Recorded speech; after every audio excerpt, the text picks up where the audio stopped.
time is now.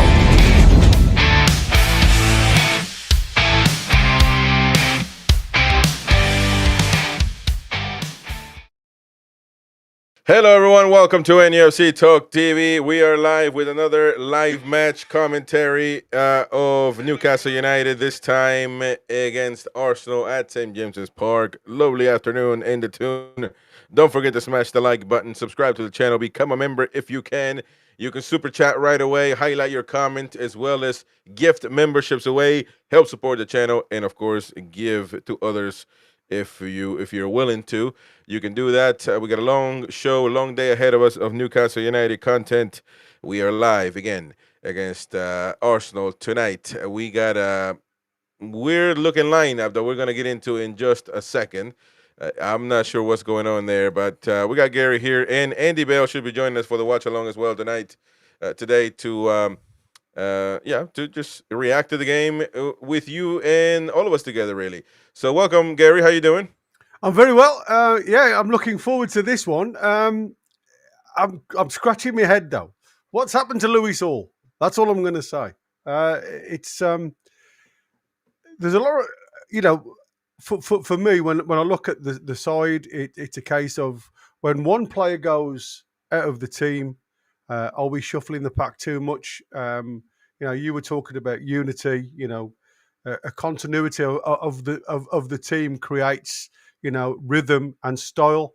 Are we shopping too much now just to to put players into position? Now we've heard in the past that Botman's not happy about sitting on the bench, and I think the biggest question for me was who does he drop or who does he play between Botman and Byrne, and it seems as though he's bottled it because he's playing both. So again, the system will shape itself. I've seen a 3-5-2. I've seen a 4-4-2. I've seen, like I say, a 5 at the back. So this has got flexibility. This has got fluidity. It's whether the lads can go out there and perform with whatever setup Eddie Howe has, produced. I think it probably favours a 3-5-2. Or a 3-2-3-2, if you like, because they'll probably be a little bit deeper. And we know that the likes of Arsenal, with Eze playing, will play in the 10 with Saka and Trossard out on the width. Mm-hmm. So they get a lot of attacking. They've got an attacking system. So for me, is it a case of Eddie's gone cautious with the intent of trying to sneak something?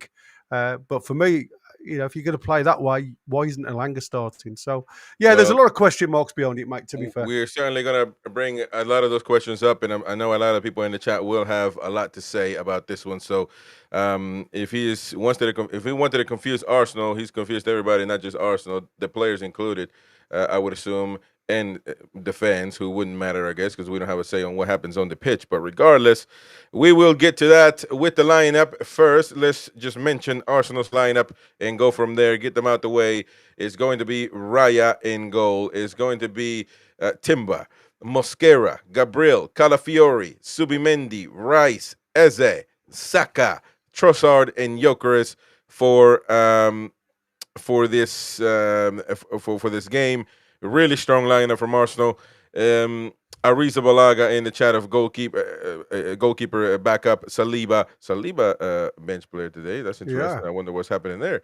Lewis Skelly, White, Odegaard. He's not starting Odegaard. That's what people wanted to. Arsenal fans wanted to give Eze a shot as a 10. Maybe he'll get that opportunity instead of Odegaard. Norgard, Marino, Martinelli, and Dowman for Arsenal. As far as Newcastle United is concerned, ladies and gentlemen, that is the lineup coming out to face the Gooners at St. James's Park. In front of you right there. Nick Pope at goal, Botman, Joe Linton, Tonali, Gordon, Chiao, Livramento, Murphy, Voltamara, Byrne, and Bruno Guimaraes. As far as I see this, we're going to get into it now. We're going to try to highlight as many comments as we can. I got a lot going on my screen, so one step at a time. But I just hope that we're not going with Byrne as a left back. Because, Saka. I mean, this is not going to be good. And people like Mighty Wayne already sending me messages that we gotta be flexible. It's flexibility, blah blah blah, all that rubbish, all of that nonsense. Opening up the umbrella in case it rains, and trust me, it's looking cloudy at the moment. It's looking cloudy with this lineup. So what is going on? How can we picture it? I know you probably did. You work at your graphics trying to see what we can do with this lineup. Yeah. And because I just do not have a clue what Eddie Howe is thinking with this lineup right here. And I'm saying it as I'm seeing it. I don't know. I don't have a clue. I like Chiao. I like Botman. But if you don't want to play Botman, just put Byrne where he's supposed to. What's going on with Lewis Hall? Is he hurt? Perfect. Lewis Hall's hurt. Then why do you have to try to invent something or go back to something that didn't work before with Byrne as a left back? Why can't you just put Livramento on the left and Trippier on the right? Same thing you've been doing. It has been working. I think the only lineup we've gotten points with is 4-3-3. Byrne on the, Byrne as a center back, Trippier on the right, and Livramento on the left. Why the need to invent something that clearly in its last stages, back when Byrne was playing left back, it was awful to watch. So why now go back to something that clearly was not working, and that's the reason why Byrne is not playing left back no more. I mean, he's not capable of doing that. He's not. Or are we going 5 at the back? But if we're going 5 at the back, other changes need to be made. So what's going on here? I'm going to put your screen on the in front of us so you can kind of explain this nonsense. Yeah, well, like I said, you can make up of this so many different things. Yeah, you talk about fluidity and everything else, and we know Eddie favours the left-hand side, and I think that's going to be the same again. Biggest problem for Newcastle is obviously Saka's back in the team. He is an out. We talk about the Mo Salahs of the team. So the idea is, I believe, is the element of Livramento being pushed, leaving the 3 at the back, which will be a solid, and it'll be trying to pull Trossard and Saka back, because we know Murphy will drop in and he'll be the thing. The one thing I do like about this system, if we can get it working, what you'll probably end up doing is you'll probably end up losing both your midfielders, as in Tonali and Bruno, because I think you're going to see Joe Linton become the triangle between these 3. And it'll be a movement. J7 will probably play inside left. We know Voltemada likes to drop in. He'll try and pull Gabriel and Mosquera out of position by dropping in. He's going to be man-marked. Can the likes of Gordon's pace use the diagonals? Now, the problem is, as we know, Gordon in front of goal isn't prolific. So what we have is a situation where if Gordon's being utilised as our striker, have we got enough within Gordon in front of goal? I'm not sure. But what we have seen from the likes of Joe Linton in these deeper positions when he gets more central, he's actually a little bit more composed these days compared to how he used to be. Scored 2 lovely goals against Bradford, yet it was against Bradford.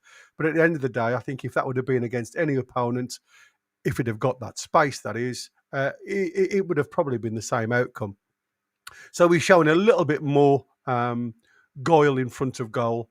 And like I say, I think what you're going to see is the likes of Anthony Gordon, Tino Livramento, and J7, and potentially Voltemada dropping out there. We know Voltemada, if you look at his heat maps of games gone by, especially when he was in Germany, does look strong on that inside left position, coming into the central zones. He doesn't like. Eddie Howe says he doesn't play with a 10. I think you're going to see a 10 today. Well, I think I'm just gonna try to be because somebody in the chat said, "Why always negative? Nothing positive." Well, if you put Byrne as a left back, there's nothing to be positive about. Trust me, and that's your manager doing that. Now, I think that we might be, just because we see 3 and then Livramento on the right, and actually every website out there right now saying that we're playing with 4 at the back with Byrne as a left back. That's what's getting us. So I think that this might be more of an option here. 3 at the back as you're putting it there with Livramento. I mean, they have him on the right wing, but I'm gonna just say the way you're saying there. Put him as on the left wing back Murphy has done that job before. Absolutely. So you can And that's assume why that I'm that could be an favouring option this. as well. Yeah, Yeah, exactly. because and I think that might work as well. Now you're taking a midfielder. I think it's well, you're not really. You're putting is that J7? Yeah, you're putting Yeah, J7 there. Jason. J7 started, but J7 is a 10. I don't know, man. I No, think not I'm a gonna 10. put a Bruno. He'll be yeah, I think what you'll have is, again, depending on how he goes on against Arsenal. We know Arsenal like to push. We know Eddie in the past has got this mental ability of doing one over Arteta.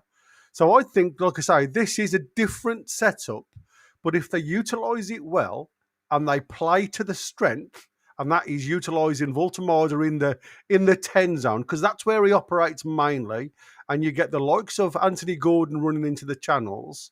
What you potentially can do is, and again, is Eddie trying to throw the wool over our eyes by saying, I don't play a 10? But Voltemada has operated in a 10 Mm. virtually every time he's played for us because he likes to come into that deep role. True, What true, we've but had in the past is nobody running in behind him. So is this set up to try and get players running behind him?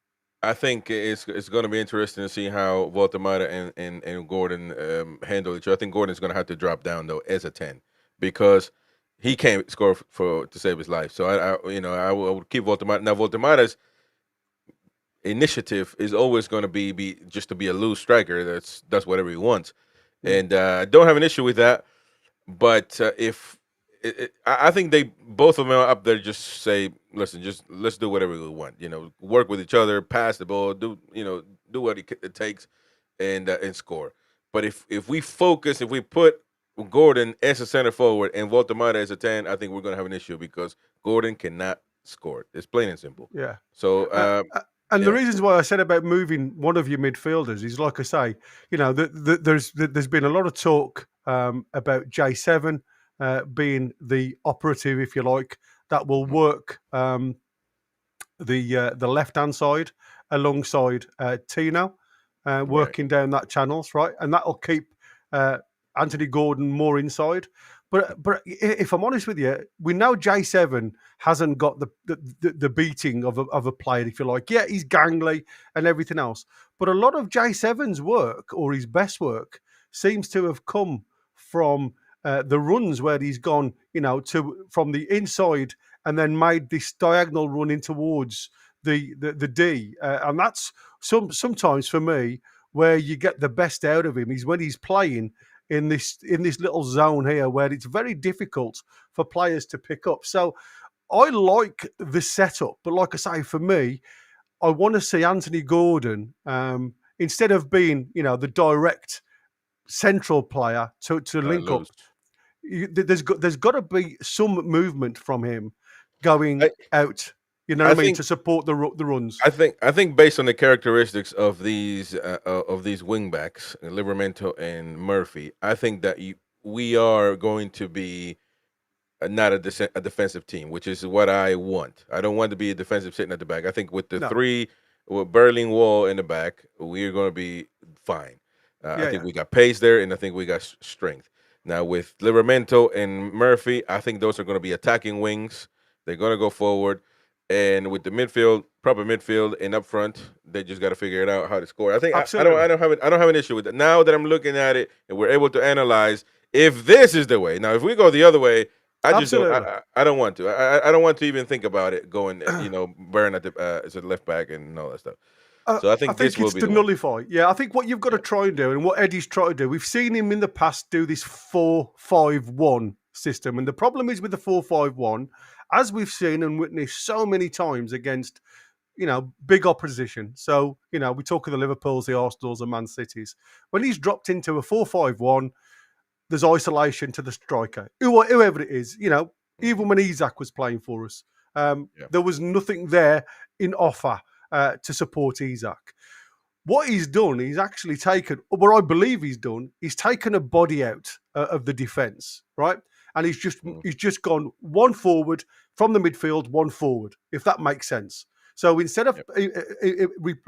relying on the same bodies to just stop the angles, what he's looking for now is a bit more of a forward motion movement. We're at home. We've got to be positive. We have to nullify their men. Now, Zubimendi's playing really well, and Rice is playing really well. So you can imagine them two are going to get literally tightly marked when they have the ball. It's all about where distribution's coming from. And the way I look at distribution and everything else is the fact that I can just bring a ball onto the screen here. If the ball is with Rice, we know Rice likes to operate in the left zones of the opposition half. He'll always be trying to drop the ball simple out on that left-hand side, and then it's those deep runs that he makes in and around this space. If we can isolate these players and get tight to them to stop them from distribution the ball left, and again, that's what it's like. So I think the pace of Anthony Gordon, he'll be the central guy. We know, Walter Marder's not going to do it. When we haven't got the ball, the shape is going to be virtually this type of shape. And it's about nullifying their attackers, if you like. So they'll go man for man, but it's Eze. Eze, for me, I don't rate Eze to a point where I don't enjoy watching him if I'm a fan of the game, because he's a luxury, right? He'll just sit in and around the 10 zone. He'll not work his arse back here. It'll be just a case of bouncing backwards and forwards off Gyökeres. And Gyökeres, we know Gyökeres is a worker. He's an old-fashioned type striker. He'll harass. He'll try and get something. But Eze has got this ability just to sit on the shoulder of somebody. So we cannot switch off in these three if they go two. Because, again, that's why I think Eddie's more or less gone with these three at the back, simply because of Eze just being the man. Very similar to the way Gordon's going to be. He's going to be lost in the game. Gordon, on the other hand, what Gordon will give us is that dynamic pace to go left to right, close the ball down, try and put the players under pressure. Then it's up to us, Does if the ball comes to the right hand side to Calafiore, does that release Bruno, and everybody goes man marking? And I think that's the way he's going to try and do it. Let me thank Random Access here. Random, thank you very much for the 5 gifted memberships. Appreciate that, mate.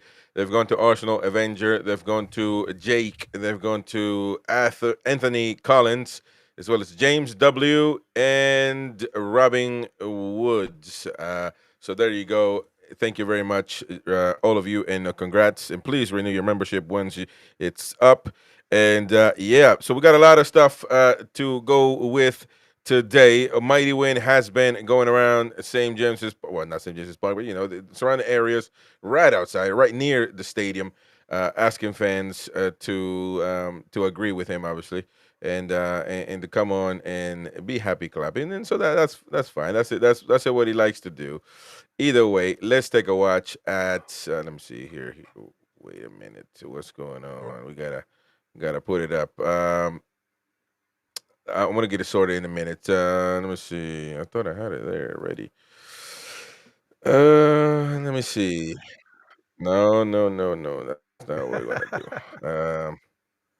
I'm gonna have to get it sorted. Anyway, I think that what you're saying is going to be the way to go with 3 center backs. I don't have an issue with that. How much is the absence of Fabian Schär making an impact? More or less, Lewis Hall as well. I don't know what's happening with Lewis Hall. I'm assuming an injury is going to be an update on an injury imminent, because why is he not even in the lineup? What's going on with Lewis Hall? Unless he's not feeling very well. I mean, like I say, well, we get into that sickness. Yeah, it could be a fact that he's got a bit of a cold, and Eddie Howe, again, it's all about protection. The last thing you want is the cold or a flu type symptoms running through the team. Right. So if he's just a bit heady and he's not feeling 100%, get him home. Get him right for the Wednesday game. Yeah, Wednesday, important game for Newcastle United, as well as we face USG in the Champions League. So that's going to be a good match to watch. And, of course, you can enjoy that one here on NUFC Talk TV. Everything related Newcastle United, we got it here for you. We got the mighty win now. There we go. Mighty win outside of St. James's Park in the surrounding areas. Let's take a watch what he has to say. Everybody, mighty win here, heading for Bally's. And I've bumped into Peter and Jamie. They did say Peter, didn't you? I did. You did. Peter and Jamie Yeah, who I were know heading their the name. match. So I've just asked them what their thoughts are on the game today, and here they go. What do you reckon, Peter? Yeah, I think it's going to be a tough game, obviously. I think we'll just sneak it 2-1 or 1-0. We need to win. What would your formation be? Yeah, 3 at the back or 5 at the back. You would go 3 at the back, would you? Right, interesting. Why is that? Just because I think when we play that formation against them, it seems to work. Good answer. And Jamie, what about you, sir? 4-3-3. 1-0, we're going 4-3-3, right? But I'm not a manager, so. Well, and so on that subject, and I have not mentioned this to you before, have I? No. So you're not the manager. What do you think, Eddie Howe? I mentioned what, and he said no, but he didn't know what. 10 out of 10. So exactly. Without Eddie, we would be in a real mess. Without him, he's carried us through. He's the best. I'm 67 win, and I would say I'd put him up there with the best managers I've ever witnessed at the club. Absolutely, couldn't agree with you more. They don't believe me on the channel because there's a lot of bedwetters who think he's taking us as far as he can go. I want to try watching it on that Bruce. Well, you know, there's a lot of them being there, aren't they? Jack Shorten, Bill McGarry, I've been there, man, same as you. Yeah, exactly. Aye. So, well, that's good, but yet again, ask proper fans on the way to the tune, none of these keyboard warriors, and they all say Eddie is a hero out of the mouths of babes. 10 out of 10. 10 out of 10, says Peter. Well, okay, he's lads. actually our most successful manager in my lifetime. Well, of course he is. Aye, we know. You know, Toucher. Even though I sort of grew up at the start with Joe Harvey. Yeah, me too. I was at all the First Cup games. I was now. Right. Well, okay. Thanks very much, lads. And will you tell the American to stop picking on your win? I think it's awful, me like. Okay, Peter, thank you very much. I hope you got that Chrissy baby. Catch you later. Ta-da. And listen, man, I wouldn't say anything if it wasn't for your takes. And you right now in the background telling me that tonight he can play right wing. So what are you talking about, man? Don't talk rubbish, and you shall not be annihilated by the American mag. Anyway, so I think it's interesting. I mean, nobody questions Eddie Howe as a manager or as far as wanting him sacked. So that narrative, the mighty wind, keeps going on about people saying Eddie Howe needs to be sacked. I never said that. Now, some people do feel that way, but that's their prerogative. Who are we to tell people what to think? It doesn't make them less of a fan or more of a fan. I guess they have to back it up, though. We got Mr. Andy Bell in the building as well. So we got him sorted now.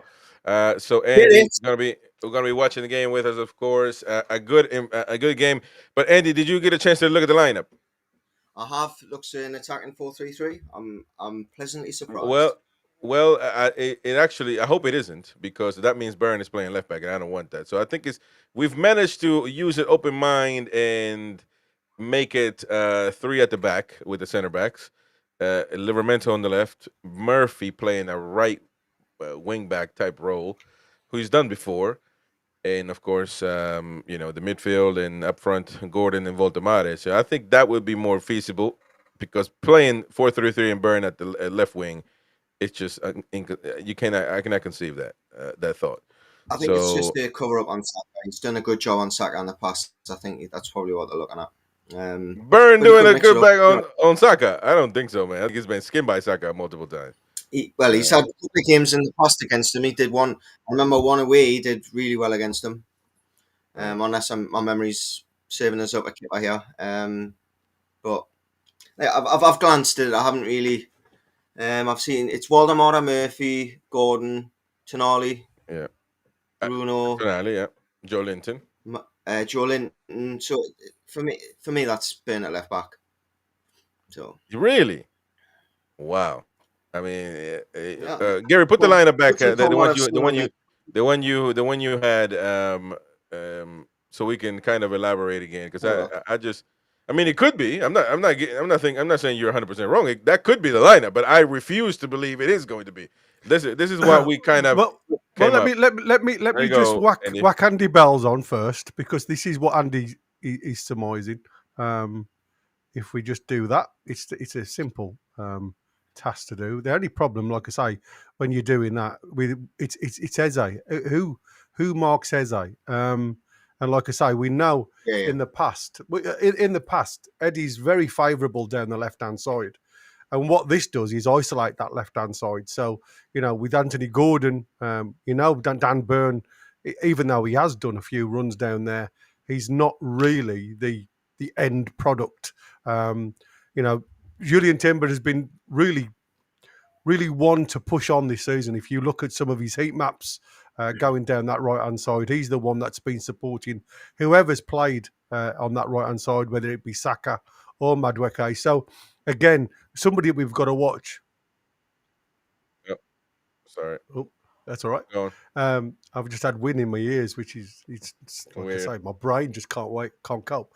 For me, it's a case of if we play this 4-3-3 the way you've set up, the biggest worry for me is there's no out for us. We're just going to drop into the usual low block, which again we've seen Eddie do with a 4-5-1, and just give possession up to Arsenal and then look to break. The biggest problem we haven't got Isak's pace in the middle.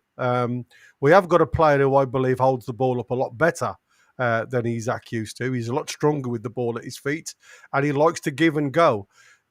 You're just asking, I think, a little bit too much out of your wingers, if you like, in this role. We've seen Anthony Gordon in the past where he'll just come and make these diagonal runs through once we've got the ball deep. And when I've analysed this, I had a look at the lineup at 3 o'clock, and I thought, you know what? For me, there's only really one formation that makes I wouldn't say any sense, because it seems. I said to Chris before you come on, Eddie had to make a decision: Botman or Burn. Now it's difficult to drop either of them simply because they've both played really well. But has Dan Burn really played well at left back? He has in the past. Hell no. Yeah, well, he has in the past. A long time ago. He's done some good work at left back. But for me, you are restricting what you can going forward, because you're going to depend heavily on Gordon being a defender rather than an attacker. So go on, mate. Sorry, do you think Murphy starting kind of tells you that he might be asking Murphy to drop into right wing back and Tino cover at left back at times? Yeah, I do. I think. Yeah, but why not just make it from the start simple for everybody? I mean, when you set it up the way I had it before, paper, isn't it? What's on paper never seems to come out in reality. Yeah, no, that's true. It's about what happens on the pitch, really, that matters. Let me go, because Wynn's been sending 20 million videos, so let's keep listening to what other fans have to say. If it's just him by himself, I want to mute it because I want to hear him. But anyway, let's listen to Wynn.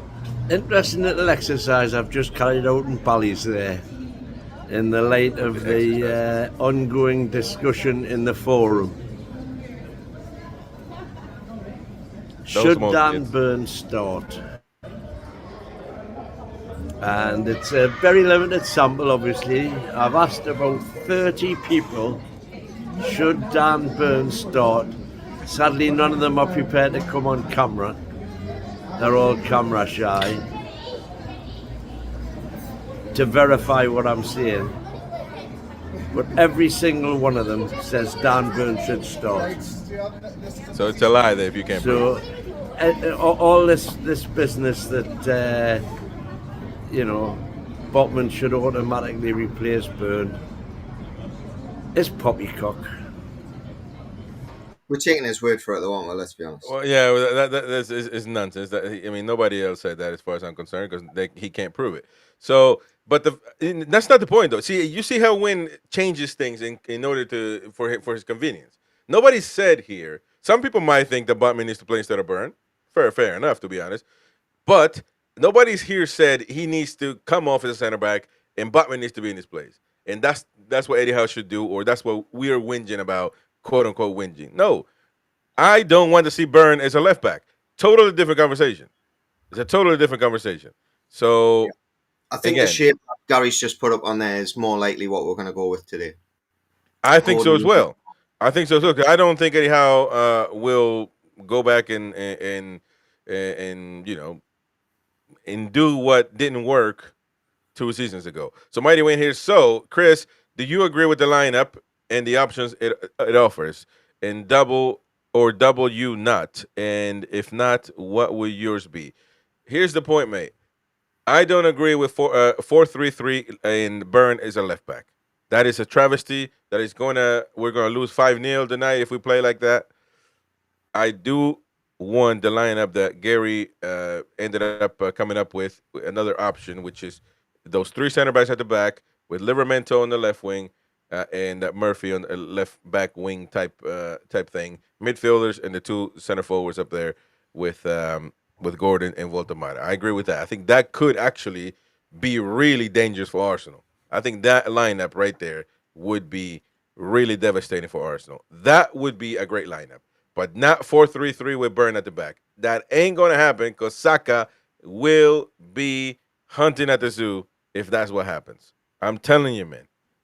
Gary, Plain and simple. Go on, mate. like Gary said before about defense, Eze. For me, when you're playing 3 at the back, that does cover the threat a little bit from Eze. However, if we get caught on the break, Murphy probably is the key that they'll probably try and hit where it's. Look, we know his work rate's there. It's his awareness when the ball's on the other side of the pitch. If they switch it quickly, that's where they could hurt with, because ultimately he's not a right back. So we need to watch that. Just because you play more numbers at the back of the pitch doesn't mean you're more solid. You've got to be on. It's absolutely. You've still got to be switched on.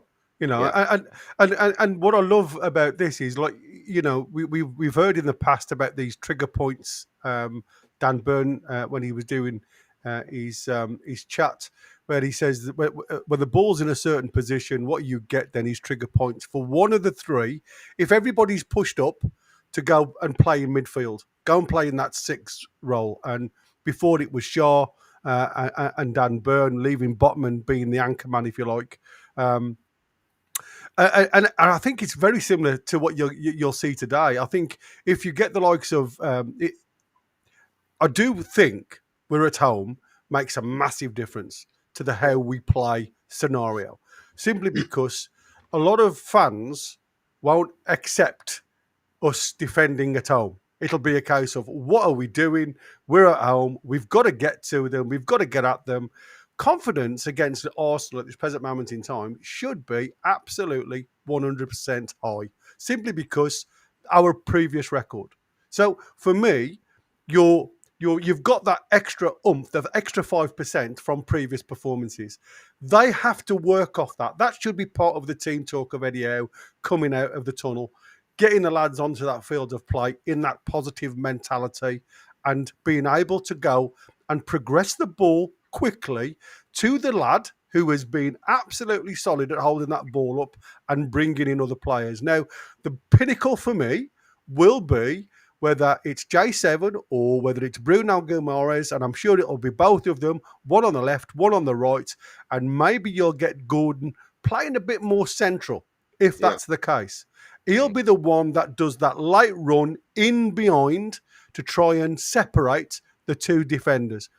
With the tack that Walter Marder's got, with that little give and go ball, we've got the right players, I believe, especially if Bruno gets the ball, to drill the ball through the angles for the likes of Anthony Gordon to run onto. My concern, if I'm 100% honest with Anthony Gordon, is has he got his shooting head on? Because previously we haven't seen much of it. So the debate will be, has he got, in front of goal clinical enough? He will be exposed if he gets an opportunity, because I think he's more than likely, although I'm assuming he's not going to be the number 9, but eventually playing right there with 2 quote-unquote strikers, he will be in a position to score.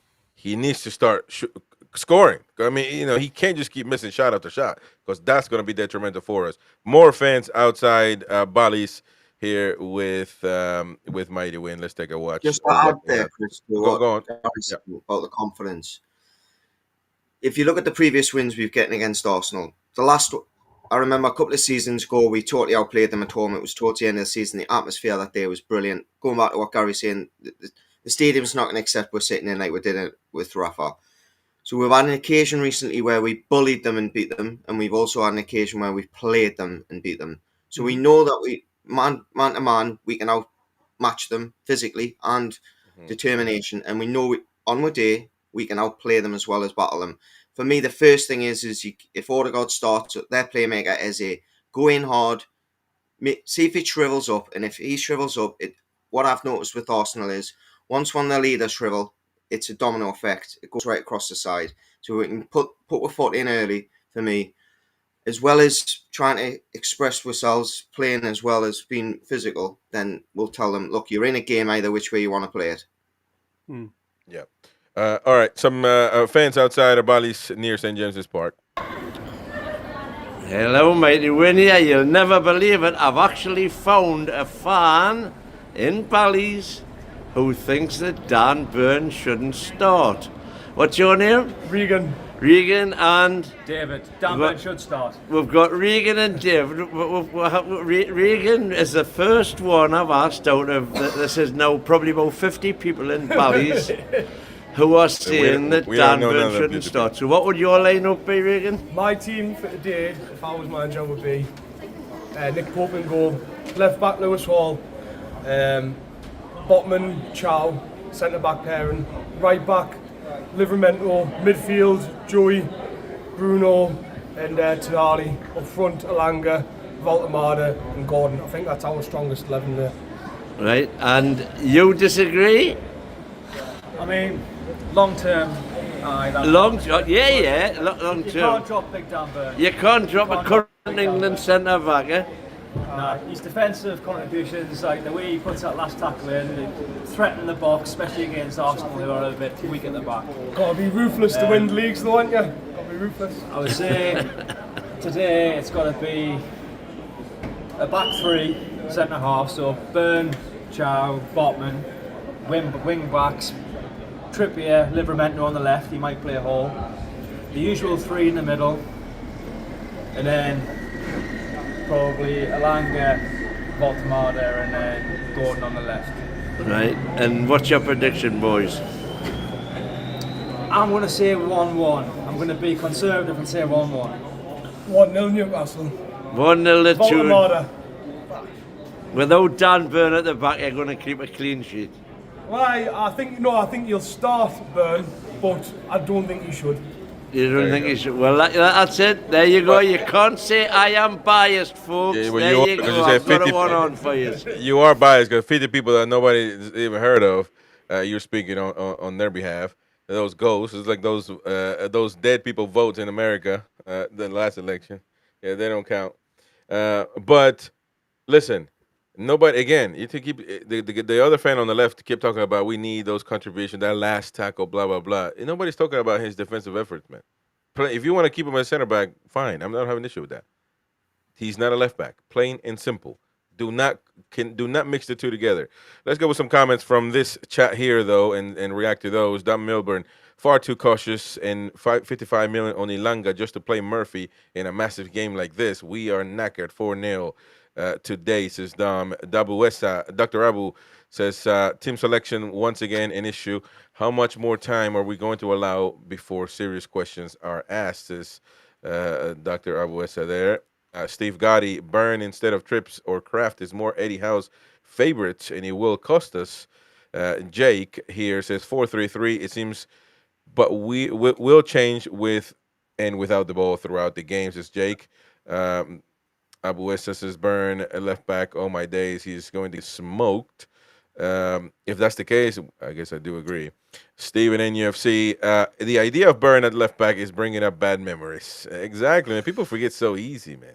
People forget that he was good at once for whatever it was. I forget that he played against Dembele for PSG and had him in his pocket. You know, he has had good games at left back. Yes, so Benny at Luton gave him a torrid time that day when we got I think 4-4. You gotta watch the game like this. He's had bad days at left back, but I mean, Luke Shaw has bad days at left back, and he's been England's left back for the last 8 years when he's fit. That just speaks bad on England, man. Not everybody else. You know, I'm just saying he's not a left back. Trolls here is Burn as a left back.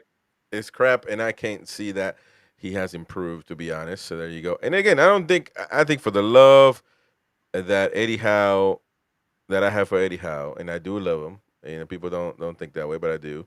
I do love what he's done for Newcastle. I think he appreciates his job, and I don't think he'll do that. I just cannot. If he does that for real, I'm just going to get pushed over the edge. So I don't think that's the case. Steve Gotti here says Byrne is even slower now than the last time he played left back, and he was crap then. Renee Talak says, you trying to get me or something? I don't know what that was. That a real name? What do you always criticize? No positives at all. There you go.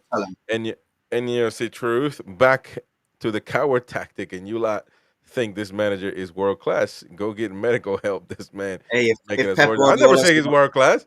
I have never said he's world class. So you got putting words in our mouths, man. We are as well. Pep did it against Arsenal 2 weeks ago. When? What happened? What are you saying? 2 weeks ago, Pep went men behind the ball against Arsenal. Yeah, but he didn't put. He didn't put. I don't know, freaking whoever their center back is. John Stones is a left back. He did it.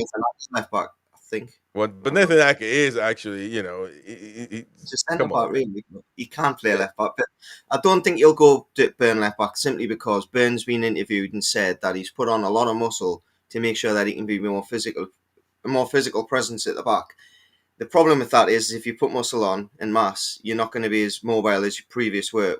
Let's say he wasn't most mobile previously, so that's why when Darry put on the start, I do think Murphy's going to go to the right wing back, and we're going to have Tino left wing back. But that can switch when we've got the ball. You can really push them two on, and then move Dan Byrne out from He's going to do the Virgil van Dijk role, really, and you just sit at the left side of the centre back and cover the left side. But that's where we might get caught in transition. Right. And so more comments here. TT on a positive. Hopefully Walter is better with a player helping him up top. That's actually a very good thing that we actually haven't discussed too much. Is how that's going to work out. I think that could be to his benefit. I don't know what you guys think to that. He needs someone, Yoram. He needs someone. He does. Absolutely. I mean, to get the best out of him, he needs a partner. And I think there's a lot to be said about the partnerships and things like that. Whatever you've seen Voltemade play his best under 21s, under 23s, in the Bundesliga, he's had somebody close to him working as a tandem, as a unit. And I think the biggest thing we've found with Newcastle, and it's not just been him, is the fact that sometimes we isolate. We isolate far too much the strikers. Even Isak on his day has had problems with Eddie Howe's lineup at times when we've gone 4-3-3 and then dropped in at 4-5-1 because we just haven't got enough bodies in and around the attacker to get the best out of them. So I do believe it's especially with Voltemade coming into the side. I think it could be different with Wissa, where we'll go back to the wing play. But I think what Eddie Howe needs to see is what everybody else sees, is the fact that without players in and around Voltemade in the middle, chances are going to come few and far between. And for me, I always say, this isn't an Arsenal team that we've played previously. This is a side, for me, that has a little bit more oomph. It's got that stability. It's got that attacking fluidity. They've got a good defensive unit there. Interested to understand why Saliba's out the team and Mosquera's come in probably for a little bit more height because I know Mosquera's a little taller. So maybe that's Arteta's reasoning behind that. But going forward, they are fluid. And that's why I said I think we've got to be literally at them as soon as the kickoff. And it's got to be fast. It's got to be furious. And the challenges have to be pure. I don't want to see J7 getting a yellow card. Go on, we got Eddie Howe live here in just a second. We'll hear from him in just a second. So we'll hear from the manager in just a second. Let me ask you. Finish your point, by the way. I'm sorry I interrupted you. No, it's all right. I'd rather listen to Eddie Howe than me. If I'm honest with you, you've got to say, because it's at home, there's got to be passion, there's got to be aggression. But I don't want to see J7, Bruno getting yellow cards in the first 10 minutes. I think that will spoil the game. Yeah. I think what we've got to try and do is be precise. We've got to control the ball. And if we're playing at 100 mile an hour, what I want to see is a bit more composure on the ball rather than just pushing the ball forward because the body and the mind is it's fast. And I want to see a little bit of direction, and I want to see a little bit of, for me, it's got to be precision. I'm sick of watching percentage balls where they give 50-50 balls and then they blame you for not getting the ball. It's got to be to players. Or if it's going to go into space, play it with the right pace where the player's got an option to get at it rather than just going out for a goal kick. Because all that does is knacker the player out and frustrate the life out of you because you've just made the 70-yard run to get the ball. So there's little things that I think Newcastle haven't been great at the start of this year. If they can really get it going today, this could be a good game. Let me ask you this. Oh, go on. I'm sorry, Andy. Go on. What Gary was saying there as well, one about partnerships. I watched a lot of the Bundesliga last season, and when Waldemar was at his best is when he played with Demirovic from Stuttgart. And he didn't actually play. Demirovic was really the number 9. Waldemar had that free role, and I think when Wissa comes in, that's going to be the system. Waldemar will play it just behind. The only thing that frustrates me with Gordon, going back to what Gary was just saying before there, it's not the positions he picks up, it's what he does when he's in them positions. So Waldemar may be able to hold the ball up and Gordon's going to make them runs all day, but it's what is he going to do when he's in them positions? I think it's a big game for him.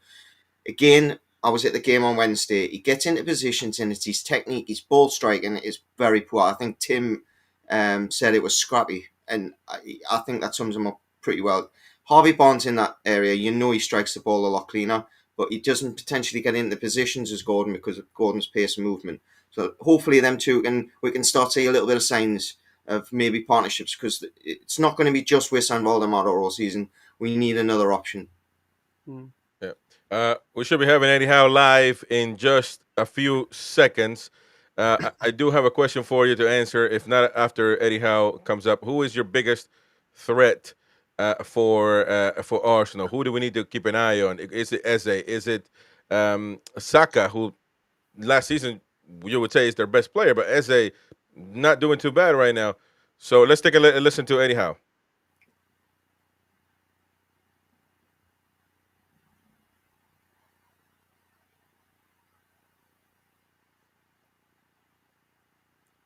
Can't hear anything, Chris.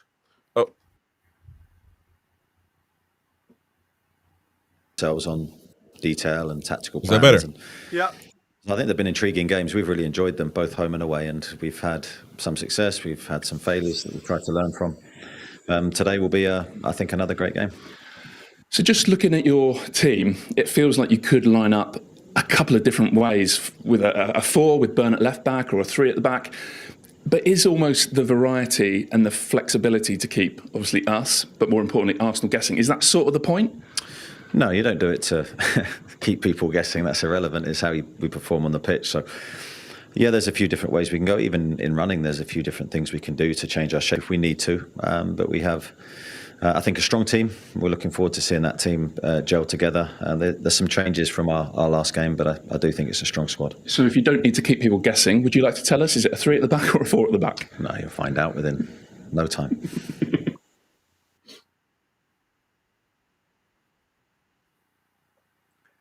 There you go. So he doesn't want to keep people guessing, but he didn't tell us. But he didn't tell us what is it going to 4 at the back or 3 at the back. I think it's going to be 3 at the back. I mean, even Sky Sports are now changing. Earlier on, every website, everything else, were all about the 4 at the back. I don't know if it's to create controversy or not, but I don't think so. But everybody really had the 4-3-3 situation going. But I think now it's going to be 3 at the back, and I'm actually really excited for it, because I do think Chow needs to play more than Botman. But I think Botman obviously eventually needs to start getting minutes, and I don't think Byrne has done anything to be subbed out, to be removed from the starting lineup because of his center back game. He's playing as a center back. Now, if you're going to put a left back, again, I want to clarify on that, then obviously he can be a left back. It's plain and simple. You got other left backs that can do the job. So I think he may be trying to cause some confusion there. What do you make of Eddie Howe's comments there? I mean, he didn't tell us much, but he says he doesn't care to surprise people, but he didn't tell us anything. No, well, like I said, it's like all top managers these days. They give you a unit, and it's a case of I'm not going to say anything because that just tells the opposition coach exactly what I'm going to do. And the idea is to go out there and try and confuse. Like I say, how many of us, are in the chat now, and we're all sitting there making up formations and everything else. So what you have to do as a coach is try and create something that we say it multiple times.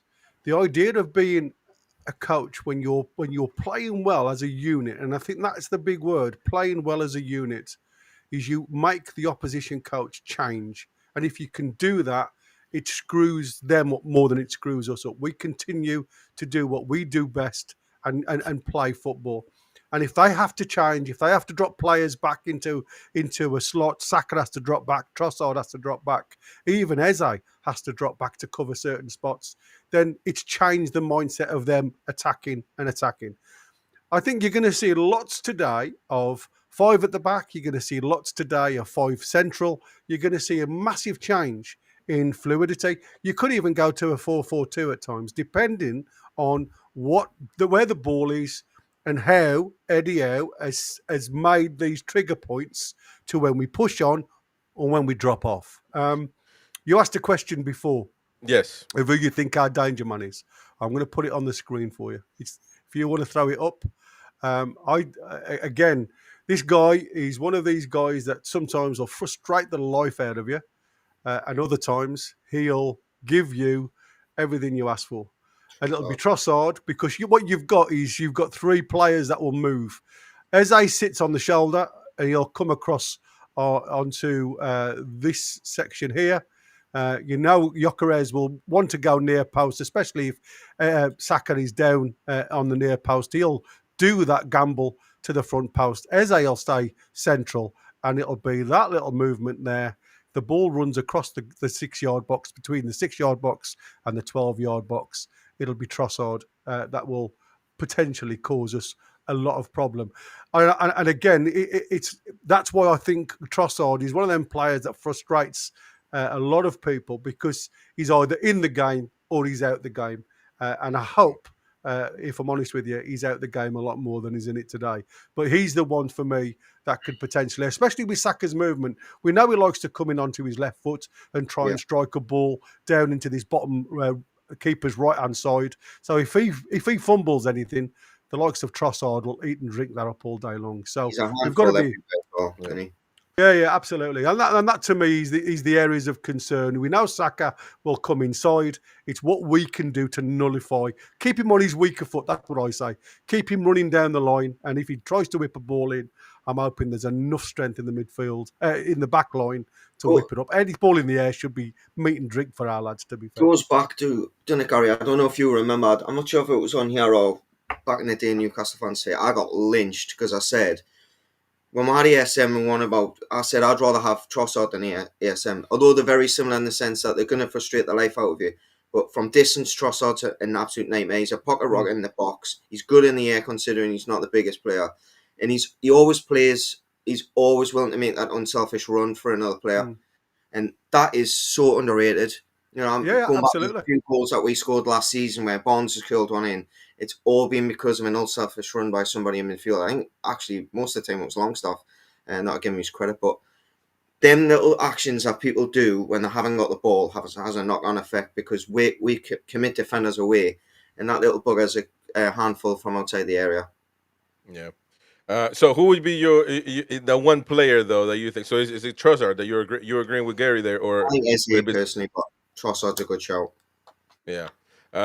All right. Just to remind people of the lineups: Arsenal going with Raya, Timber, Mosquera. It's an interesting option because Saliba is on the bench now.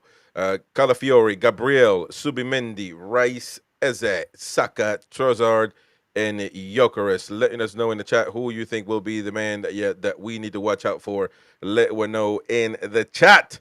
And Newcastle United coming out with Nick Pope, Ramsdale. I'm sorry, Nick Pope. I was thinking of Ramsdale there. But Nick Pope, Botman, not 2 goalkeepers. That wouldn't be legal. Pope, Botman, Joe Linton, Tonali, Gordon, Chow, Livramento, Murphy, Voltamata, Byrne, and Bruno Guimaraes. For Newcastle United, options on the bench will be Ramsdale, Trippier, Lascelles, Barnes, Kraft, Osula, Ilanga, Willock, and Miley. One question about this, though, because people in the chat going nuts about Ilanga. Why couldn't Ilanga do that job? Or is it that Murphy is the one that can do that more of a defensive role if needed? Which I'm not 100% sure about that either. I mean, he might go down and do it and try, but I don't know if that's enough to. How trusts him? Is that? Maybe that's just as simple as that. Maybe that's just as simple. Exactly. By the way, Andy, make sure you get your live match set up, man, so we can watch all the same thing. Right. Eddie Howe, looking at Eddie Howe now in the tunnel. Everyone, William Osula having a conversation there with a gooner, whoever that may have been. So don't forget to smash the like button, folks. Howie, let us know in the chat what you think. I'm just going to get a drink, guys, before we start. Yeah, no worries. Yeah, you click on that live private match, and then you do your shenanigans to make it bigger. Do not hit transition. That's all. I won't. Don't worry.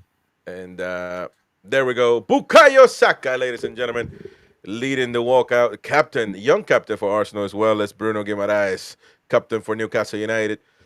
And I think this will be a very good match. If we go with 3 at the back, that's going to be a really good scenario for us. If we don't, we might be in for a rude awakening. Prediction, Chris? I'm going to go 2-1 Newcastle because I'm expecting the lineup, the 3 at the back, to work. I'm probably going to get there you go. 3-1 there also. You go. One city, one club, ladies and gentlemen. Wonderful, wonderful afternoon in the Toon. 4 p.m., near 30 minutes in Newcastle, England. Come on, lads.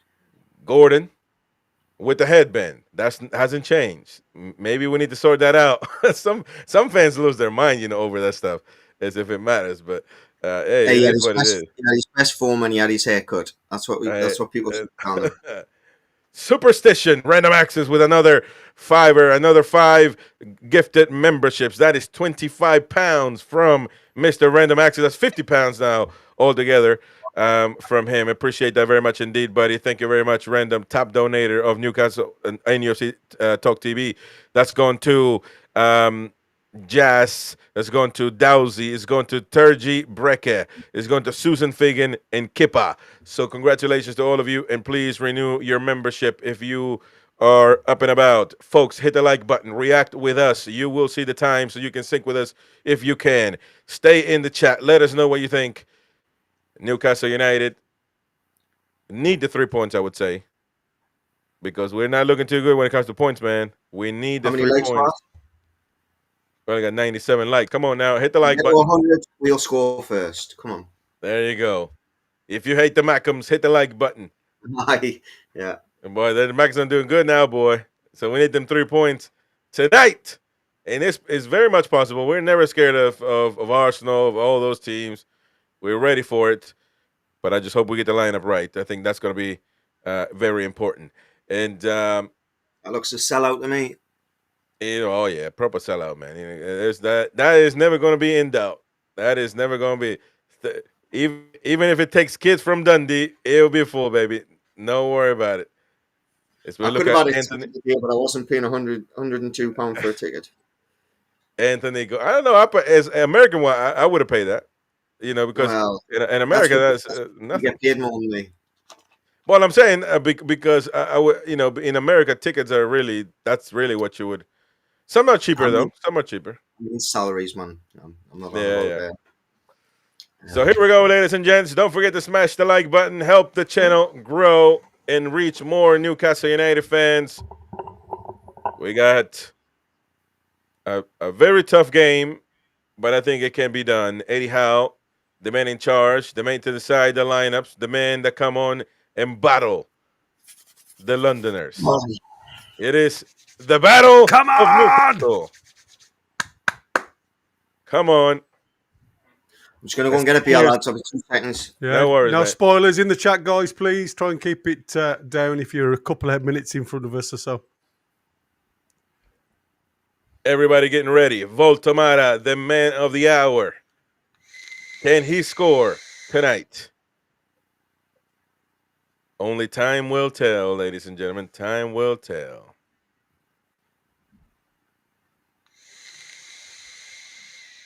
We shall see. It looks like you're breathing through a sleep app machine. Oh, there. sorry. Yeah, sorry, mate. I forgot I'm close to them. No. It scared me for a second. It's like Darth Vader. Yeah. We are just a couple of minutes away from kickoff later. Not even minutes, seconds. And we have kicked off, ladies and gents. Oh, wait a minute. Hold up. The referee says, wait a minute.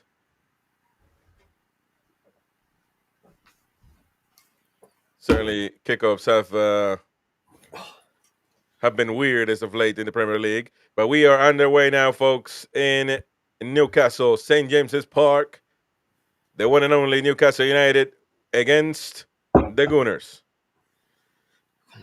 And here we go. We're going to get the timer sorted. No worries. There we go now. Mosquera playing back with Raya. Be careful.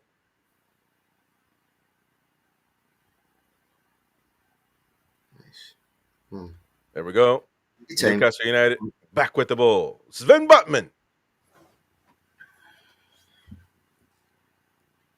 It's going to play back with Pope. You got to be careful with those from time to time. Pope not taking any chances, hoofing it. Joe Linton. Now be careful, J7. That didn't look too good. That didn't look too. No, you got away with it. You always get away with it first normally, but that. You never know, though. J7, man. Oh, that was a nasty one, Joe. Mm-hmm. It's fortunate. He was lucky with that one. Yeah, he was. No, the ball wasn't even nowhere near, man. Yeah, we are definitely a 4-3-3 though, guys, with Dan Burn left back. There you go, definitely 4-3-3. You just felt a lead balloon drop there when you said that. Well, that's how we've started. I'm not saying it's going to finish. Maybe we just deceiving. Be careful there. And the Jokeres with a head up. You could have done a little bit better there, I think. Yeah, sure. I think he got a bit too much juice on it, didn't he? If he'd have glanced it a little bit less, it would have been more difficult. Thank goodness he didn't. It's offside. Well, here we go. Come on. Tonali. Voltamara. And then we lose press in there. Good press in there by Arsenal, but they're going to give the ball away now. It's going back to Declan Rice now. And Subimendi back to Rice and giving the ball away there. Livramento.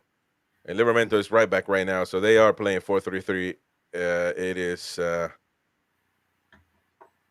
it's just fucking weird, man.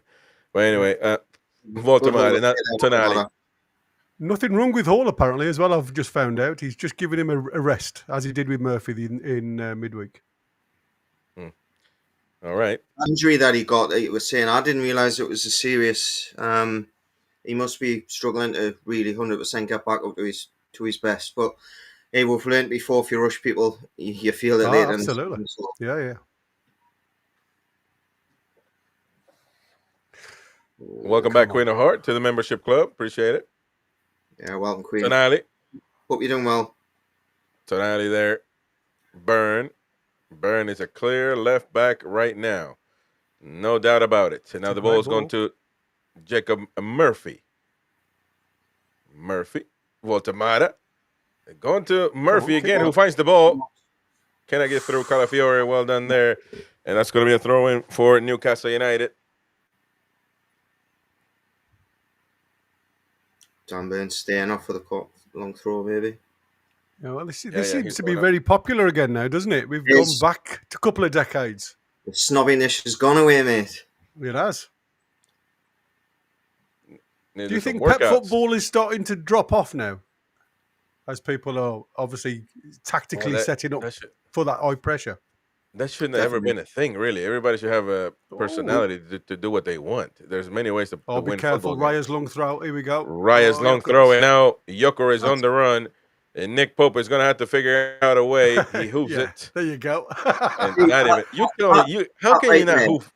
Man, that's that right crazy. there costs you possession. Surely he's competent enough to just take a touch and keep it on the pitch. And give it at least a chance to win a 50-50.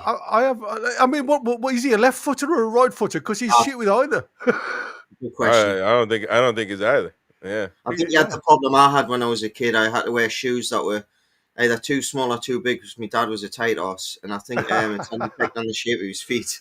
Had me down. Yeah. Here we go. Be careful with Timber. Fortunately for me, my brother was 15 years older than me. So look at this. Oh, be careful with this.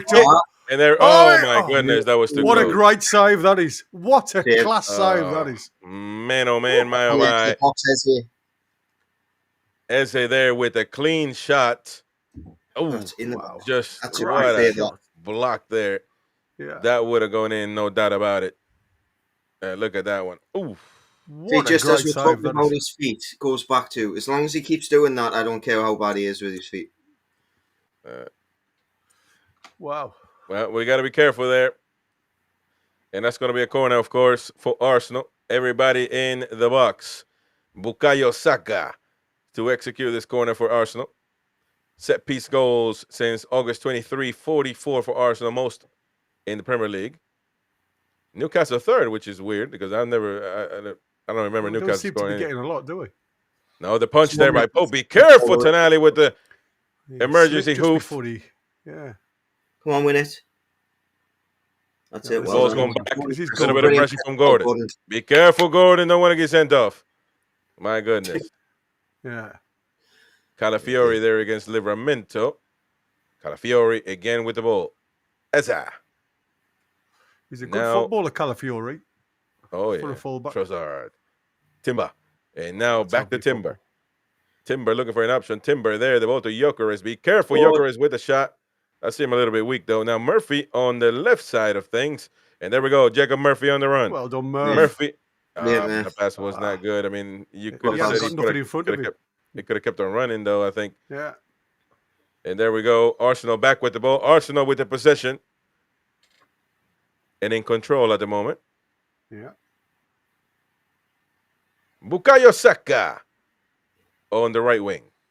Come on. Saka gets through. Saka skins burn. Burn. There we go. Be careful. And there is, ladies and gentlemen, the first signs. 6 minutes, and the first sign that this might not go well with the way that we're set up right now.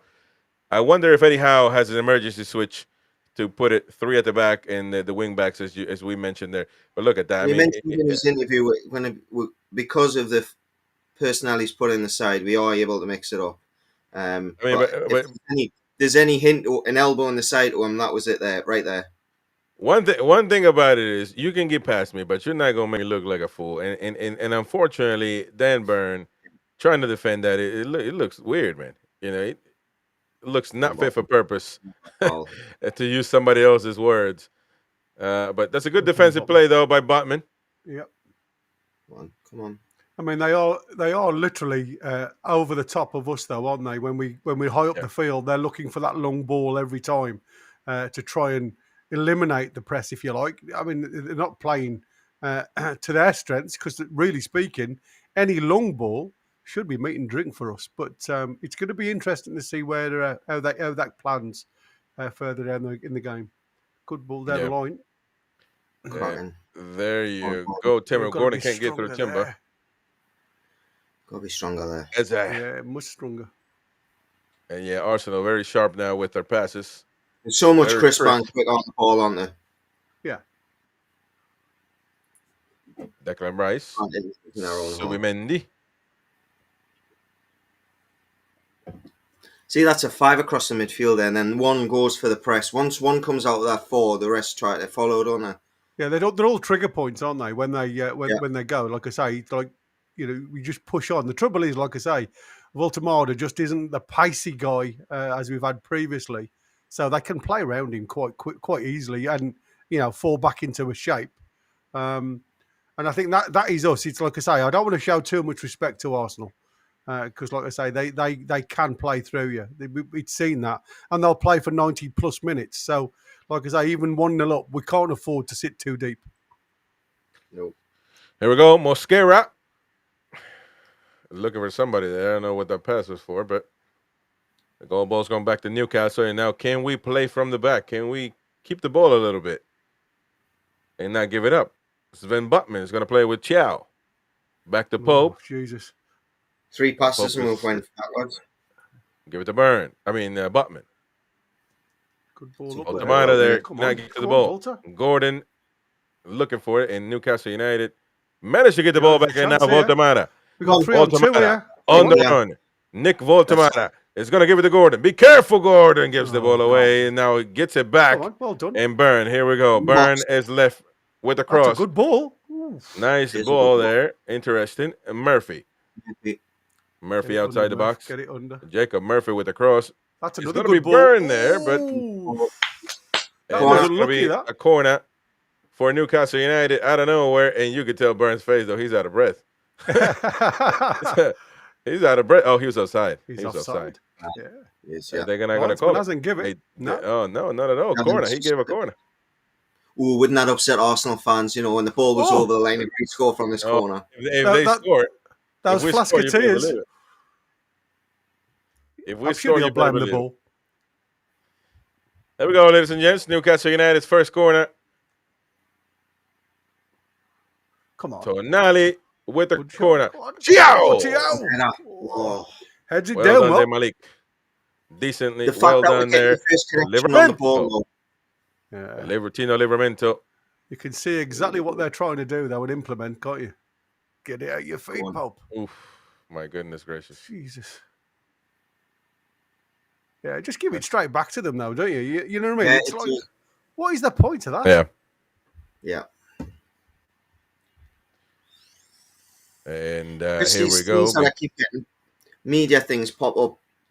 I'm just not touching anything. So if I ever need to accept any of them, you'll have to tell us in advance.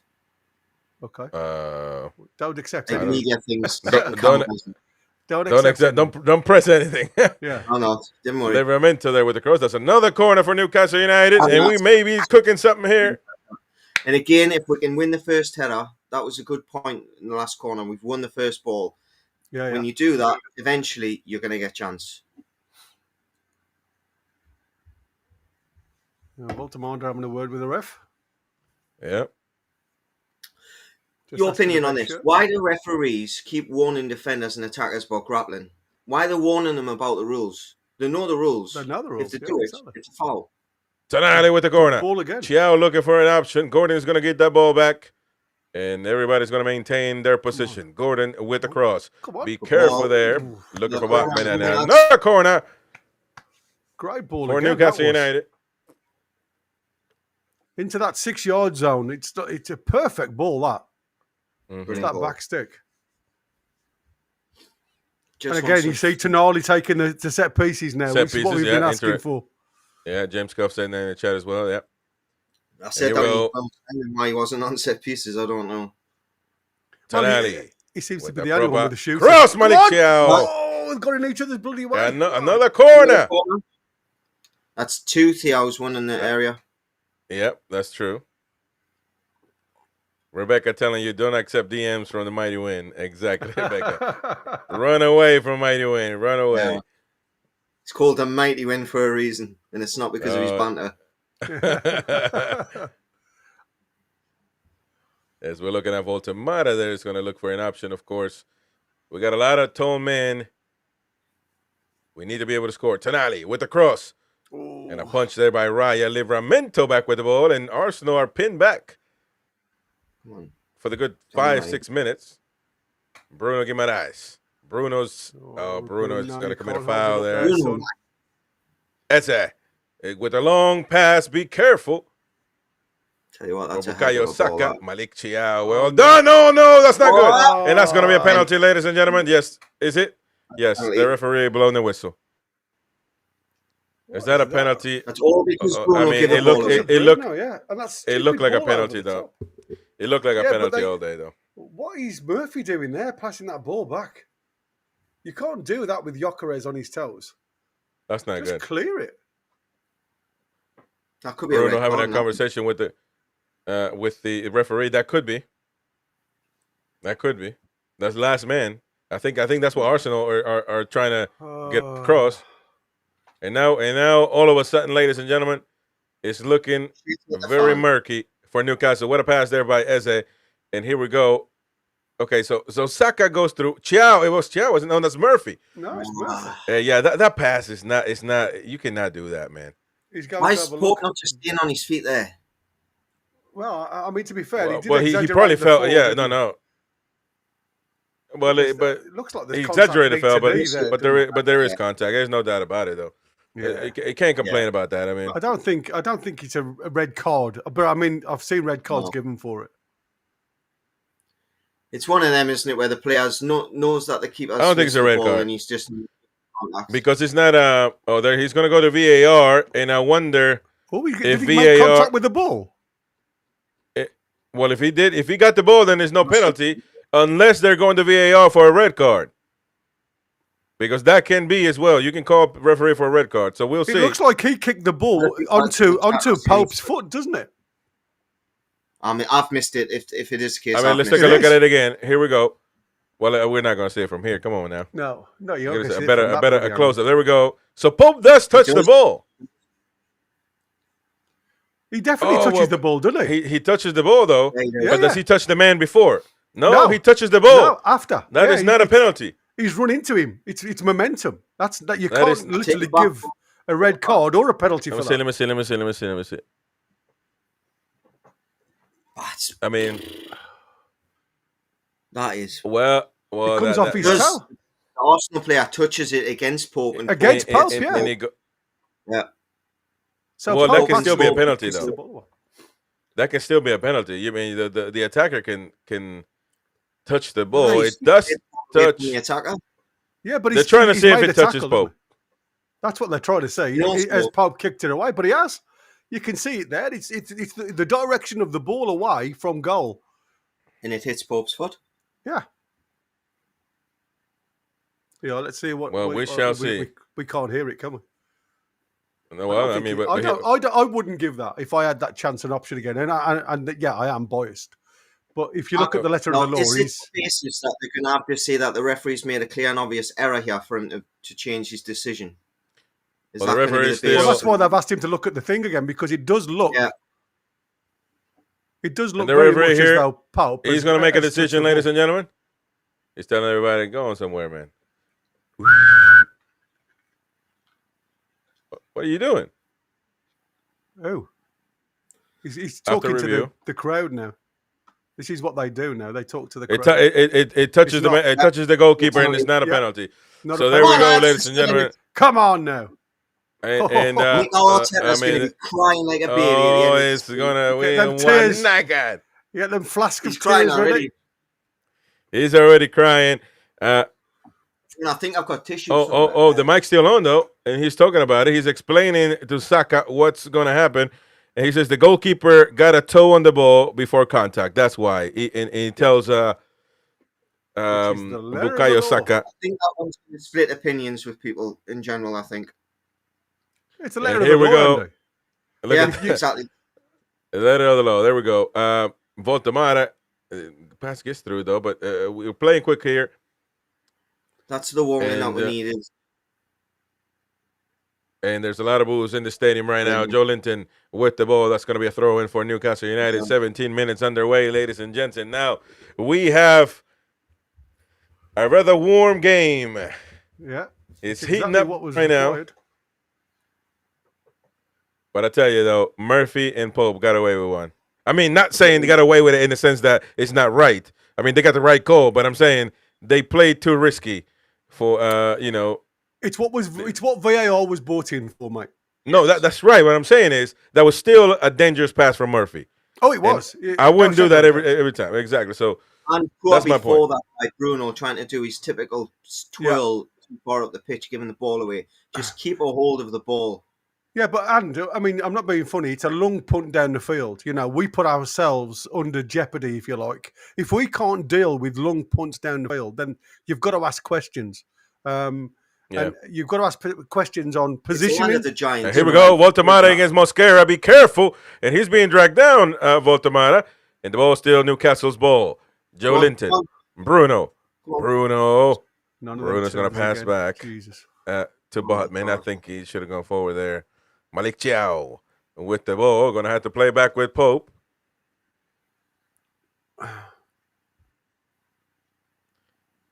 Certainly. It's funny how people see playing backwards as a negative. I don't see it as a negative. I can see it if you can keep the ball and progress it up the field, which is what trying to do now. Bruno. Yeah. Looking for Livramento there.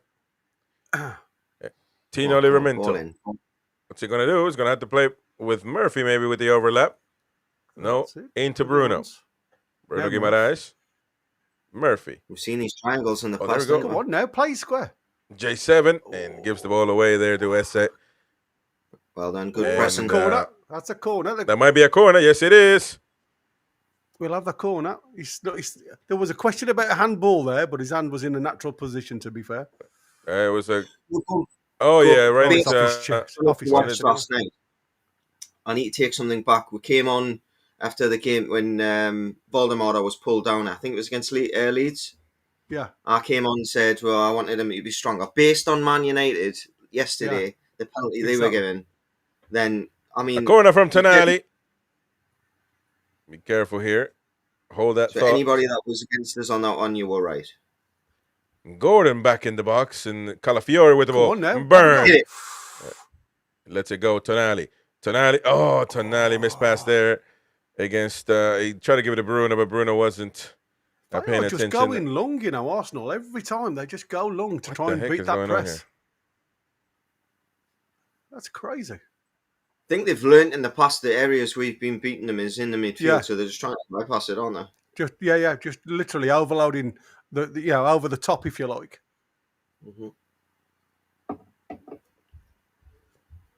Butman, and in the past, looking for someone. If they tried that previously, when we didn't have the pace at the back, they might have. But the fact that we've got the pace this time, if they do win the first ball, at least we've got some recovery speed. And see how win Botman.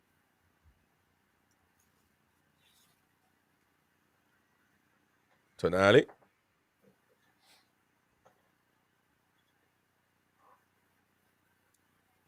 Good ball. A long pass there to... Oh, well done, but it's... just get too much to it. Show too much to Calafiore. He killed the ball nice, though, but... Not pressing. And again, long ball from Arsenal. Well done there by Malik Chow against Gyökeres. Now Eze with the pass to Subimendi. Subimendi is going to look for Bukayo Saka. Be careful with Timba. Bukayo with the ball 1-on-1 against Gordon. And Gordon's coming down to help Burn. You notice that? Yeah. I must admit, it's a really good tactic at the minute, and I'll eat my words because Eze is the man that's giving them the extra body in midfield. Eze's not playing as tall as I thought he would be, just off Gyökeres. He's playing really deep at the minute, and he's creating more problems for Newcastle than any other player because of he's sitting in as that extra body in midfield. That ability to shimmy and beat a man and break the line and deep in it. He's one of the best in the league for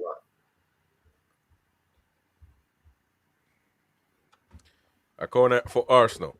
Saka with the corner. That's going to go all the way to Trossard. And now Declan Rice. Well, now they can shoot from 30-odd yards. So we got done on that last time.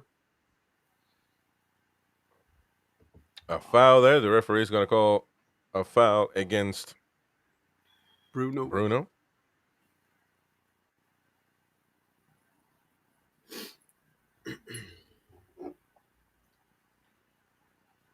And the referee telling him to wait for the whistle. So here we go.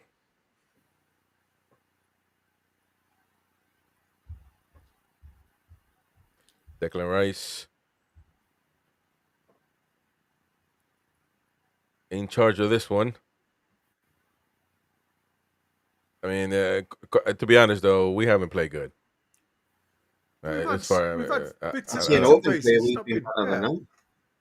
Nah, man.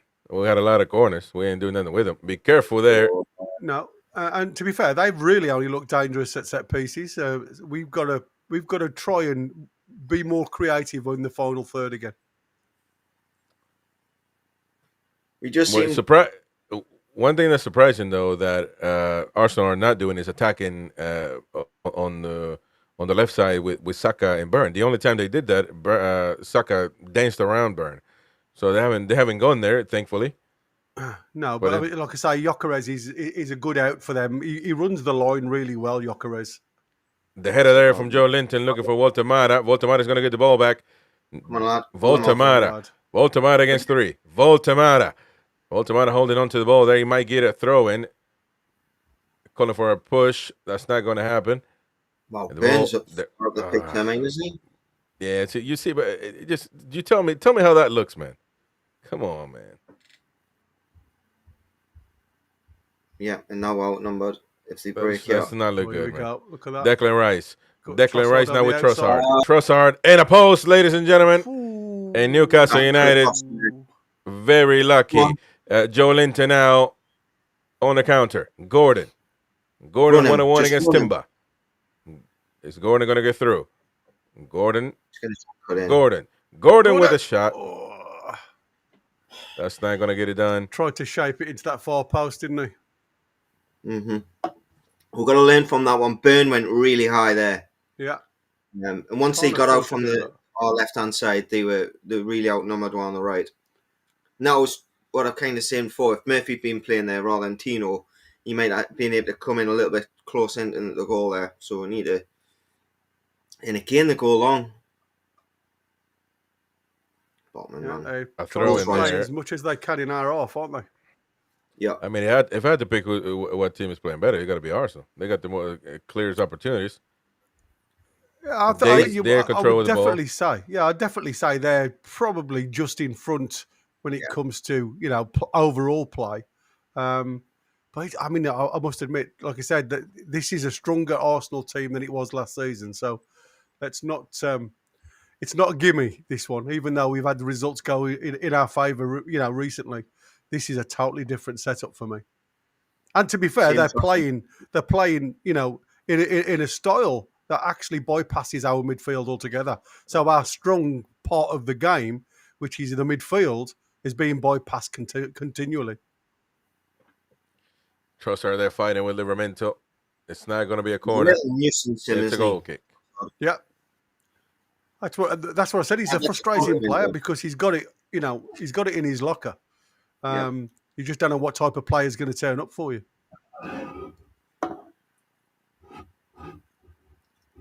And well done to VAR for a change, by the way, there, because I was Absolutely. on there. That was a penalty. Sorry for the noise there, guys. Well, they're not happy with that goal. The Tinny. I'm on the water as well, though. I'm keeping myself hydrated, guys. Well done, lad. Well done.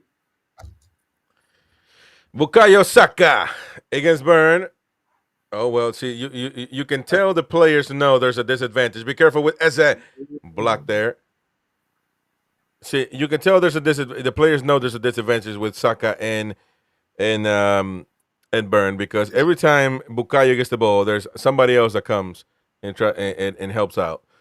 In this particular case, Bruno, out of nowhere, trying to take the ball away from what is Calafiori doing with the Newcastle Wants flag? to dry the ball. When the referee's having none of it. What's the ref stopping him? I don't get that. The towel's there. Just use your shirt. Use your shirt, man. Whose towel is that, by the way? Is that Pope's towel? I think it was the Pope's towel, yeah.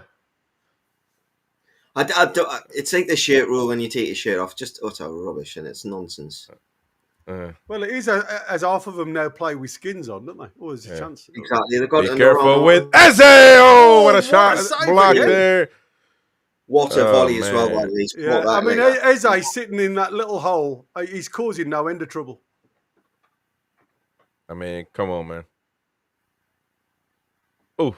The fact that that's come through three defenders and you saved that's amazing, because he doesn't see that till late, does he? Yeah, I mean, I don't know, guys, but Arsenal are knackering us down. They're knocking on the door. Back. They're knocking on the door like a Jehovah's Witness. That's like one of Wynn's jokes. And, well, there's the towel and the There's water. the towel. Did he get the water too? Like, come on, man. It's like, I'm going to have me a dry ball and a sip. And say, oh, be careful. Voltemata goes down. I don't know why Voltemata went down like that. Oh, not Gordon, I'm sorry. And Declan Rice here with the long diagonal pass all the way to Timber. Fantastic Tonali ball, on the ball. And that's going to be a corner for Arsenal. Yeah, they're just starting to apply a little bit of pressure now, aren't they? Rebecca, I think that was a quality save. And Kim Cam, save of the season. Yeah, got to be one up there now because look, the better bodies that it came through. I mean, most people would say, well, it's in the centre of the goal, but he's got 3 defenders there. Comes past Botman there. That angle that showed it, last one, is the best one for me because I think he's dived before he's hit it. As he's hitting it, and just he's gambled. Taking a gamble, yeah. But the fact that he's not just saved it, he's parried it away, adds to the fact that, I think that's by far the best save I've seen Pope made this season. He made a low one, didn't he, against Villa at the end? Or was it against Bradford at the end? I can't remember. I think it was Leeds or Well, not Bradford, because that was Ramsdale, wasn't it?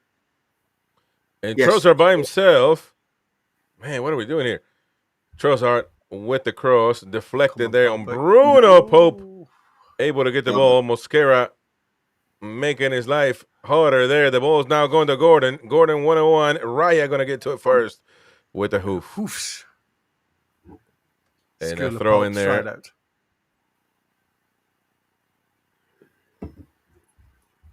First time level 7 has been able to play the ball.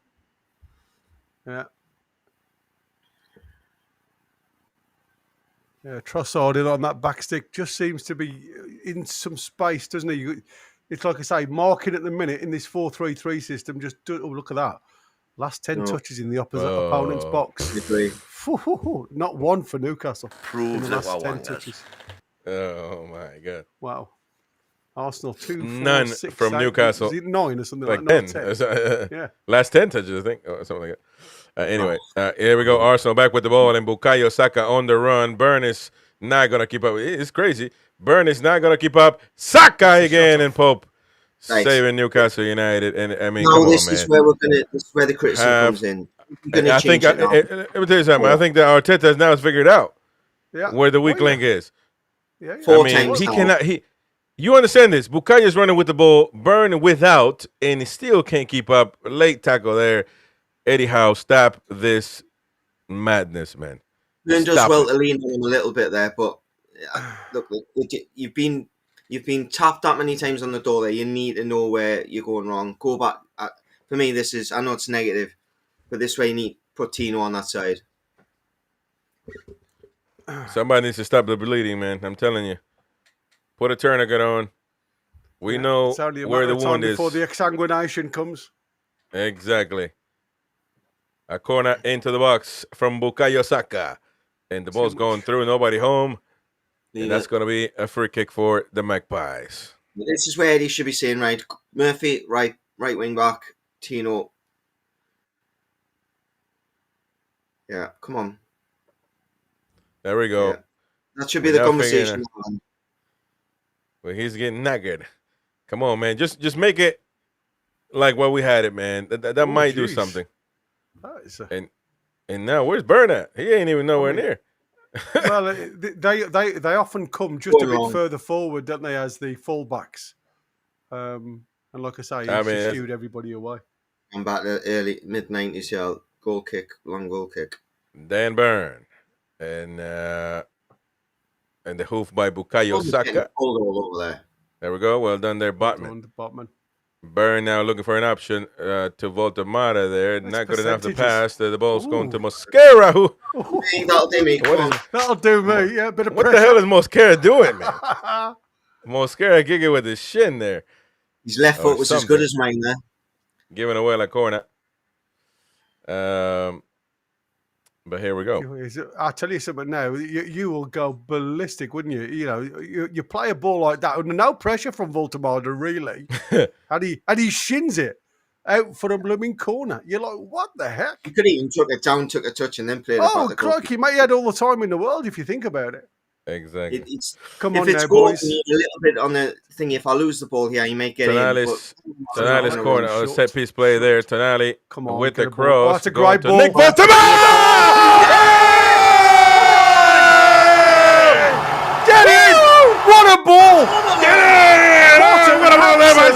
Tonali! Oh, by his lonesome. That is some ball, that. Temara. Man, oh man, my oh my.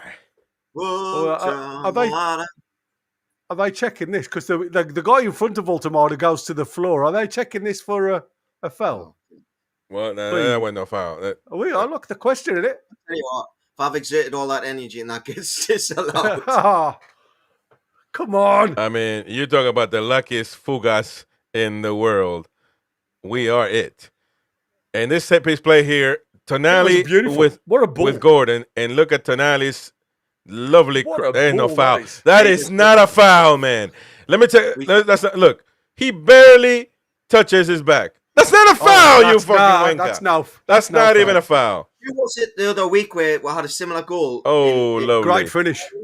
No, it was Virgil van Dijk in the last minute. He scored the 3 in the Champions League, where he pushes the defender. That's a lot worse than that, and that goal stood. So that's got to stand.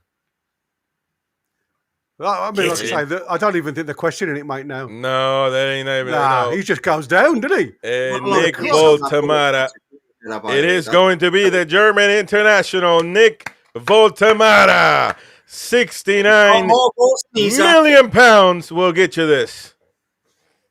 I'll tell you something now, though. It's all about the delivery. That's what we were saying. The critical part of it for me is the delivery into the box, and it's been absolutely ace. There we go. Gabriel and Voltamara now having an issue. Voltamara is not going to go back. That's not going to hold back. He doesn't want to hear it. He doesn't want to hear it. Do not elbow me. Because if it's about throwing hands, we can do some of that, says Voltamara.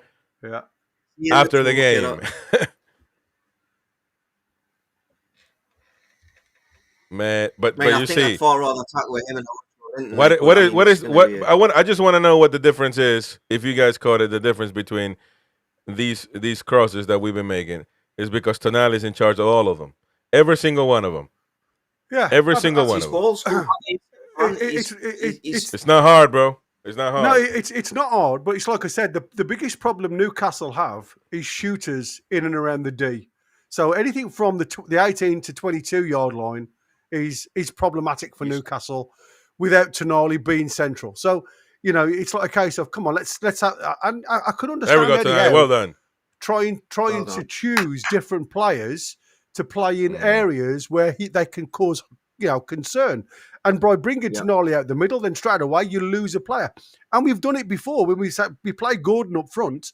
Not only do you lose a striker, but you lose a winger as well, don't you? So, but that is a quality. That is a quality. What a cross! Look at the rotation. This is practice, man. I was watching a thing. I think one of the biggest YouTubers, and they were saying Gabriel's up there with the likes of John Terry and everything. Have a word with yourself. Falling over like that, honestly. Yeah. Absolutely. John Terry won stuff, man. He won some. Thank you very much. Regime Phoenix says he's big, he's class. He got a lovely tash. Baltimore. There you go. Thank you very much, Regime Phoenix. Appreciate it, mate. And if you scores another one of them, I'll have a feel of it now. I tell you. Exactly. Listen, you can have a feel of mine. Wait, but look, you start. It becomes practice when you got somebody that can put the balls like Tonali and somebody that like Voltamara. It's just practice, man. It's practice. Chris, I don't know about you, but obviously Gary, I'm sure Gary will agree here. When you see goals like that, it just reminds me of growing up watching the ball get put in the mixer. I love it. It's the old-fashioned style, isn't it? It was. Yeah, put it in the right areas. It's so simple and so effective sometimes. So I said, I mean, we've gone far too long for me hitting the back stick all the time. I mean, today we've seemed to have hit the 6 yard box line a lot more, and it seems obviously a tactic that we've been doing in the set piece training, if you like.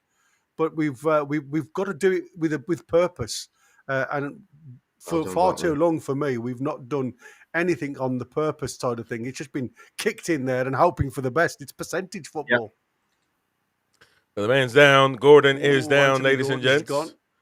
Botman had a great interception in that little interaction there, by the way. But I'm telling you, though, we were lucky to find that goal. We better be smart about it. But this is the thing when you've got a big. How many times did you, especially when back in the day, the late 90s, Man United would be under pressure, but they would have Van Nistelrooy or whoever it would be. One ball in the box, boom, goal. Look at that. You didn't see the play the whole game. Gordon Voltemara going out of the referee there helped Newcastle a little bit. Voltemara now with a nice pass to Tonali. Sandro Tonali. Tonali looking for someone, looking for Bruno. Yes. Bruno Guimaraes is going to have to give it back to Tonali. Don't think too much. Back to Voltemara. Volte. Nick. Big Nick to Gordon. Nick rhymes is something. I don't know what it is. Yeah, it rhymes. It does. It certainly does. Oh, be careful there. Poor pass. No, tackle. Now be careful, ladies and gentlemen, because Gyökeres is on the run. Gyökeres 1-on-1. Gyökeres against Malik Thiaw. Malik Thiaw. Well done. Superb, son. You stood Malik really well. With a one, and he keeps going. And Malik going and keep going. Maldini style. By the way, he showed a turn of pace there. He certainly did. He seems to be more comfortable now, doesn't he? Oh, yeah. Let me tell you something. Malik Thiaw is playing like he is not coming out. Well, he won't come out. That's what I said. he won't come out. Hey. Unless he's injured, obviously. But, I mean, I think Shaw now is going to struggle to get back in this side. Dan Burns just watching him do that, man. Oh, getting back in the team what's happened to Tonali? Oh, be careful. Tonali got whacked in the head by that Botman ball, and he's a bit dizzy. And Voltemara, everybody's going to take a break right now. I've got Voltemara scores. I'm just checking my bet, guys. Here, let's take a look at it again. Well, Voltemara didn't like that one. Yeah, that was a bit nasty from Gabriel, to be fair, up and around the throat. No, but see, the thing is, Gabriel thinks that apologizing will fix it. And Voltemara not having that one. Yeah, but you know what got me, though, here, right? The referee tells Gabriel to go, right? Then he calls Voltemara over and Bruno, and he's having a word with the skipper as if it's Voltemara's problem. But Voltemara's just he's done exactly the right thing. He's gone up to the referee and said, listen, he's just cut me in the throat here. Let's have a word. And he's literally just saying to our skipper, I mean, calm down. That's crazy. That's textbook header right there. There's not a massive amount of pace on the ball either. No, he's had to use his neck muscles there, hasn't he? Yeah, he's got some. He has got some. And neck there we muscle. go. That's the Novi Solano celebration. Yeah, you can say it's Novi Solano. You know, the best thing is there was a big thing in the media. I remember when we're going after him and all the professionals, Sovacola and all that going. He's not the big man that's going to score you loads of headers and everything. The first 2 goals he scored, both. Voltemara and Gabriel are still going at it, by the way. Just in case you needed to know. I can see this rumbling on and on, mate, now.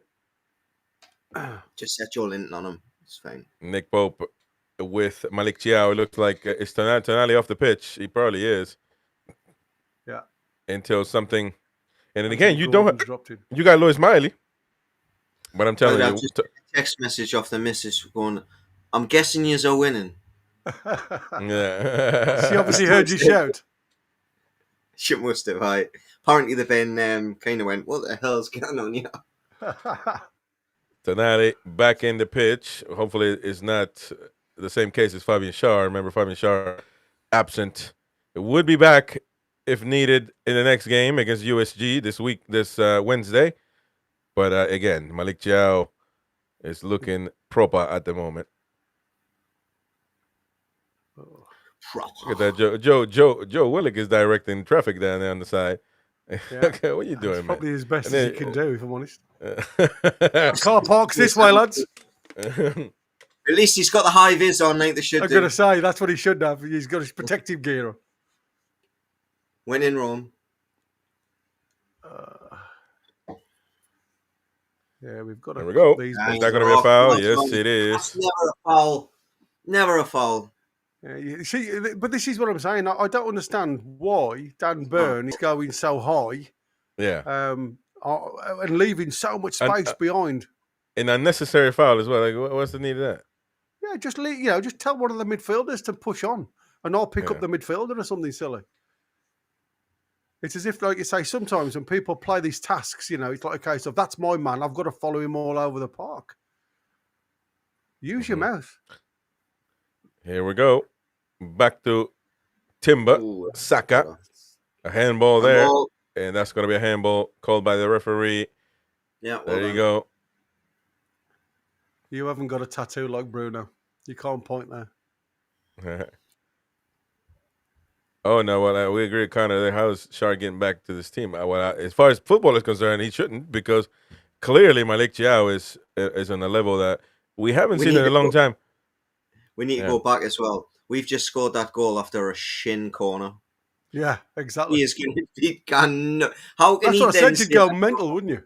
How much pressure that puts under your own team from doing that mistake, you know? Come back and say something that we did something in the build-up, or hey, look at yourself and go, we let ourselves into trouble and he scored a good goal, but he won't. Well done there.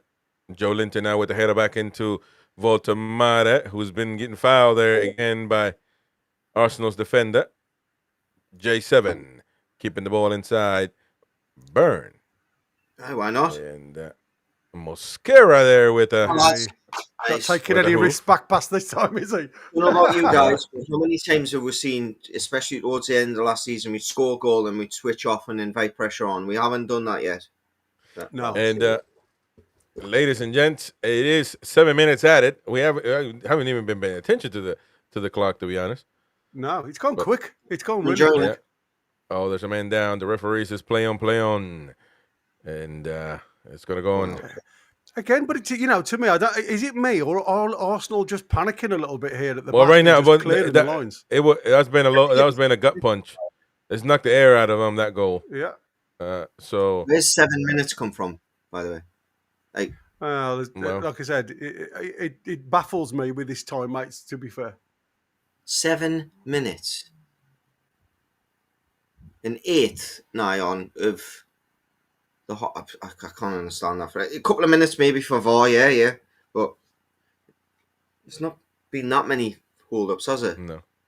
Raya there looking for a long pass to Gyökeres, who's gone quiet as well. Declan Rice now playing with Bukayo Saka, who's going to play with Timber. Be careful here. On the overlap. Timber there doing the split. Yes, come on, break, lads. Come on. Here we go. Joe Linton, J7. On, J7, don't let J7 think. If you let J7 think, it might not happen. The amount of attention. Oh, Gordon with the nutmeg. That's got to be a foul. Yellow card. That could be a yellow, actually. No, the referee is saying no. That's a yellow card all day, that. Yeah, of course it is. He's just held his foot out, hasn't he? Yep. Let's take a look. A little nutmeg. His legs. Yeah, that's a yellow. That's a yellow. Just held his foot out. Absolutely. Oh my gosh. Oh my God. I mean, Tonali again going to take it from deep. Again, this is what I'm saying. It's so strange. Tonali taking all these set pieces. Good. All of them, every single one of them. We've been saying it for a long time, by the way. Absolutely, It just happens that Eddie Howe is taking notice. Who sent the email? I tried a couple times, but it got sent back. The recipient ain't working. Come on, tonight. Bukayo trying to get through. Get up, play on, says the referee. He's not happy with it. Be careful with the yellow card there. The fact is, and now he's angry. The team. Voltamara loses the ball. Eberechi Esse. Well done, Valdemar. Come back. Well done. Trossard. And now Ricardo Calafiori. Be careful. Well done. That's a good pass there to Malik Chiao. Malik Chiao doesn't know Pope, does he? He clearly. I mean, I was half expecting. Listen, can you blame him? He's thinking, well, surely he can kick the ball, right? He's playing in the Premier League. Keep saying that, you'll learn the hard way. You will. Calafiori there. I don't know what the heck he was trying to do. What the hell is that? It's a ball just landed on the strawberry roof. Yeah. Tonali, it's telling them grazie. That means thank you, by the way. And there's a conversation from Arteta. Gabriel Heinze, former Real Madrid player there, Argentinian international, on the bench. A good player. Oh, proper player, proper midfielder. Back in the day. He played in a good bloody Everton team. That Everton team under Moyes when they had Kevin Morales and Jelic, and they were a good side. Played for AC Milan as well, I think, if I'm not mistaken. Gabriel Henza and Byrne. I tell you what, our weakest link has been Byrne. Let's not sugarcoat it. To be fair, I think it's J7 been more than anything else. J7, nah, man. Yeah, I think J7's been missing a lot, too much for me out in that middle of the park. He seems to drift more to the left-hand side, and I don't know whether psychologically he's trying to support Byrne a little bit more than he needs to. I mean, I know Byrne needs support, but... Murphy absent as well. Murphy ain't done Well, but to be fair, we haven't gone down the right-hand side at all, have we, Chris? It's all been left-side dominant, as we always are. That's what I said. It's a tactic that Eddie Howe is formidable for. And Eddie opposition coach knows exactly where you've got to be switched on. And that's where the pressure come from, where we got the goal from the set piece down the left-hand side. But for me, like I say, J7, just as much as he does all this work here, when the ball goes in that centre circle, there's bodies that we need that just aren't there. You lose a little bit of technical prowess, don't you? Well, we've never had that technical prowess with J7. He's the spoiler, isn't he? He's not put in the side to be the Brazilian. He's put in the side to be the spoiler. And he does a great job at doing that. But today, I just think we've been a little bit lax in midfield. Pope's ball department there was terrible. Yeah, well, Pope's back. Yeah, he should have just done it one time to Thiago. Livramento looking for the ball. Calafiore there. There was a bit of a... That's a high. Jeez. Mosquera. Looking with Declan Rice. We're starting to build a little bit of momentum, Arsenal here. We just need to see this half out. Yeah. Get it done. Team talk is so much nicer when you've got the goal advantage than it is a goal behind. But it's like I said, I mean, here we go. Look, let's do the low block. This is what worries me sometimes. Easy ball through the middle, look, and they're behind us. Jokeres there. The ball to Saka. Be careful. Well done there by Byrne. To be fair, Saka didn't have control of that one, but I see that being able to kick the ball and keep it on the pitch, up the, you know what I mean, rather than kick it out. Play. Maybe one more chance for Arsenal. We are deep now. Yeah. Flipping Nora.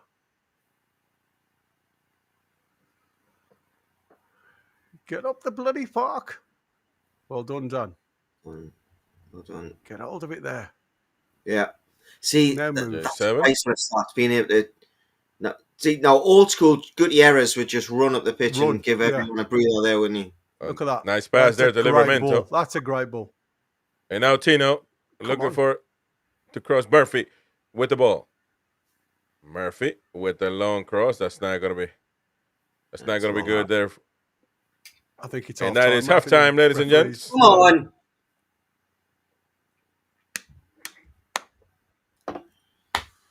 Well done, boys. The big call was obviously the non-penalty. The Premier League will be talking about that one, of course. But as we see Nick Voltemade, the author of Newcastle's goal. So there you go. It is halftime, ladies and gents. Let us know what you think in the comment section about the first half. It's been a good match. And I just checked, did we get to 100 likes when I said, because I did say if you got to 100 likes, we'd score first. So let's get to 200 and we'll score again. Exactly. Let's have a look. Let's see where we are. I'm just updating. 113 and. Yeah. How many? So we need more likes. We got 115 watching at the moment, so we need more. We need more. Well, 400 overall. Yeah. So we need more. We need more. Come on now. If you're happy with it, how we're doing, hit the like button, please. Interesting. Listen, I'm not going to sit here and say because we're winning, I agree with the lineup. The lineup has not done us. I think the lineup has nothing to do with us winning. Right now, we're winning because of a simple set piece. Tonali, great, and Voltemade's greatness. Both their greatness. I'm not going to sit here and say that because of the lineup, we are up 1-0. Quite honestly, that's not the reason. I mean, you can tell Arsenal had many opportunities to score. They didn't. Aside from that penalty, that wasn't a penalty. I agree with that. But Eddie Howe, Post. Eddie Howe needs to make changes, man. Listen, you're up 1-0 because of one man and one man only, and that's Nick Pope. Pope, yeah. If I'm honest with you, Well. he's the save, but both from Eze down to the left hand side. That was going into the corner, and he pushed around for a corner, and that save that he was a good goalkeeper's height, if you like, but coming through a number of bodies, diving to his right hand side, yeah, it's class. And like I said, that's the reasons why Newcastle are up at the minute. And like I said, for me, it's we've not played well to a point where we've been able to manage to put a string of passes together and create from our own pressure and dominance. I think it's been more a case of spoiling Arsenal and their game rather than looking after our own game. And I think, when you look at it from a neutral point of view, it's a decent match. As a fan, there's a lot of edginess to it.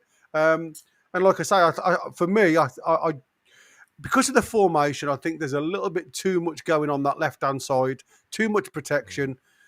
Anthony Gordon isn't his free runner down that left-hand side anymore. If you noticed, he's more deeper when he starts his runs again. I think a lot of it's protection. J7's coming out of that midfield a lot more on the inside left position again. I think that's protection. All for Dan Burns and what Eddie Howe has set up. They thought Saka was going to be the out. If I'm honest with you, he hasn't been. It's been Gyökeres that's been the out. Saka's come deep. Eze's been out, deep. And Trossard has caused us a lot of problems. But it's been Gyökeres that's been our main headache, if I'm honest with you. Running that back line, a lot of the time, selfishly on his own. And he's been the out ball for Raya every single time. In the main time, they've really, really had an opportunity is when we've committed people forward. There was since Dan Burn went up front. We lost the ball. The time, obviously, we've lost the ball through Bruno, and then we've tried to play the back pass. They have played a couple of good balls from their left-hand side down to the right-hand side when Gordon's been caught a little bit up the pitch, and it's been Joe Linton having to cover rather than Anthony Gordon cover Dan Burn.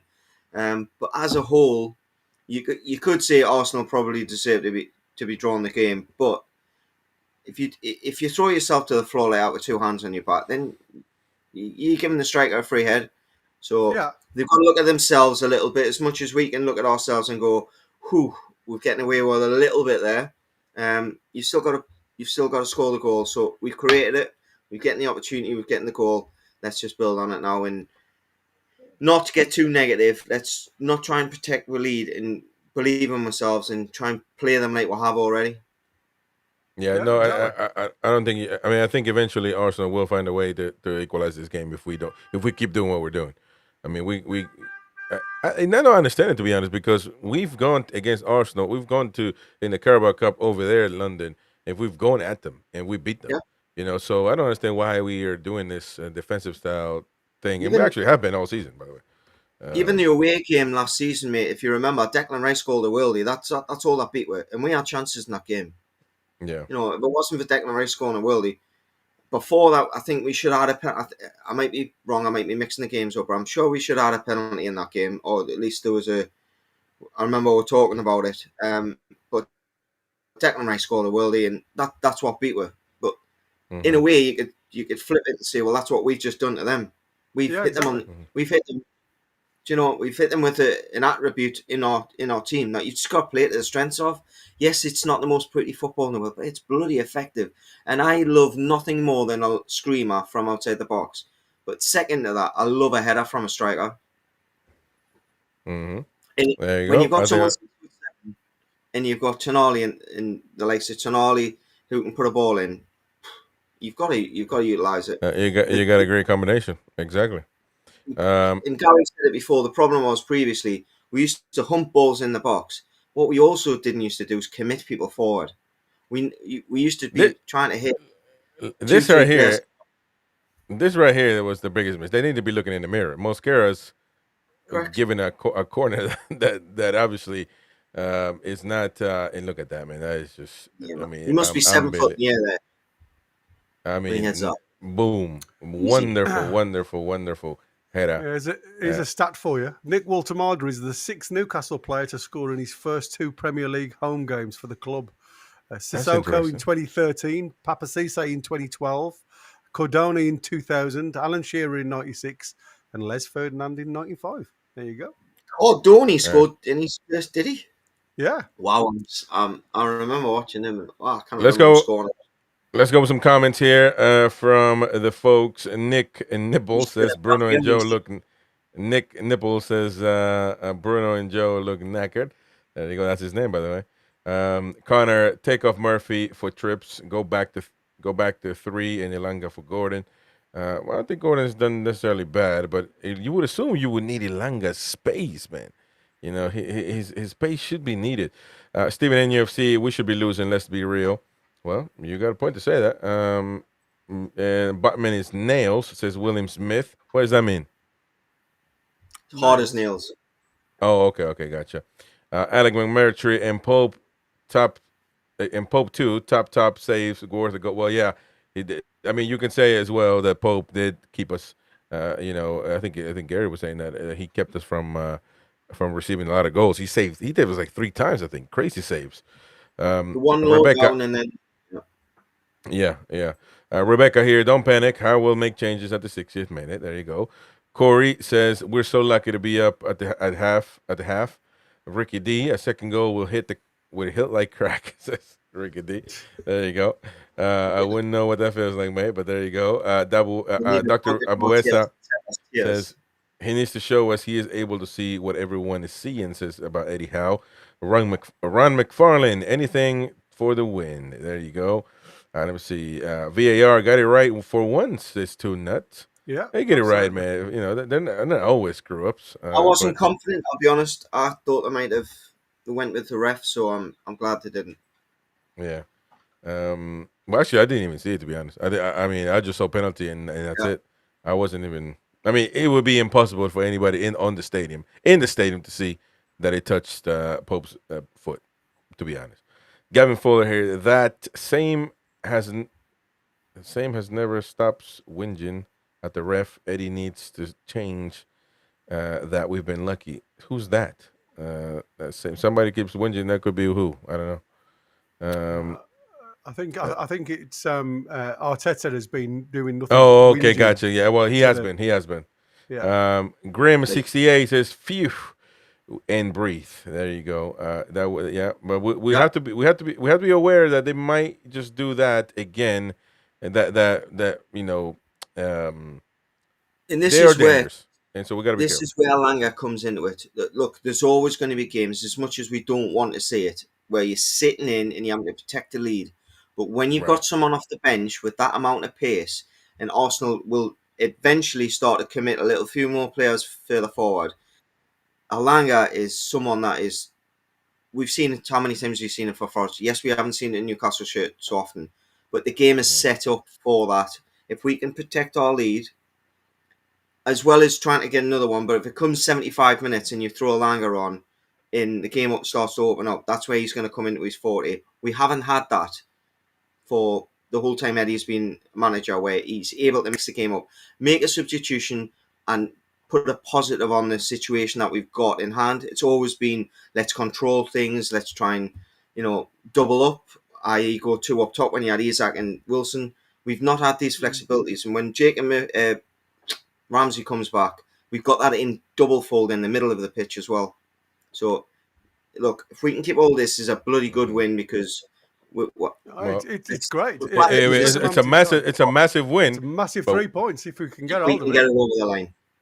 But we cannot just say that we did amazing, great game, and we won. No, because the points are always going to be well taken.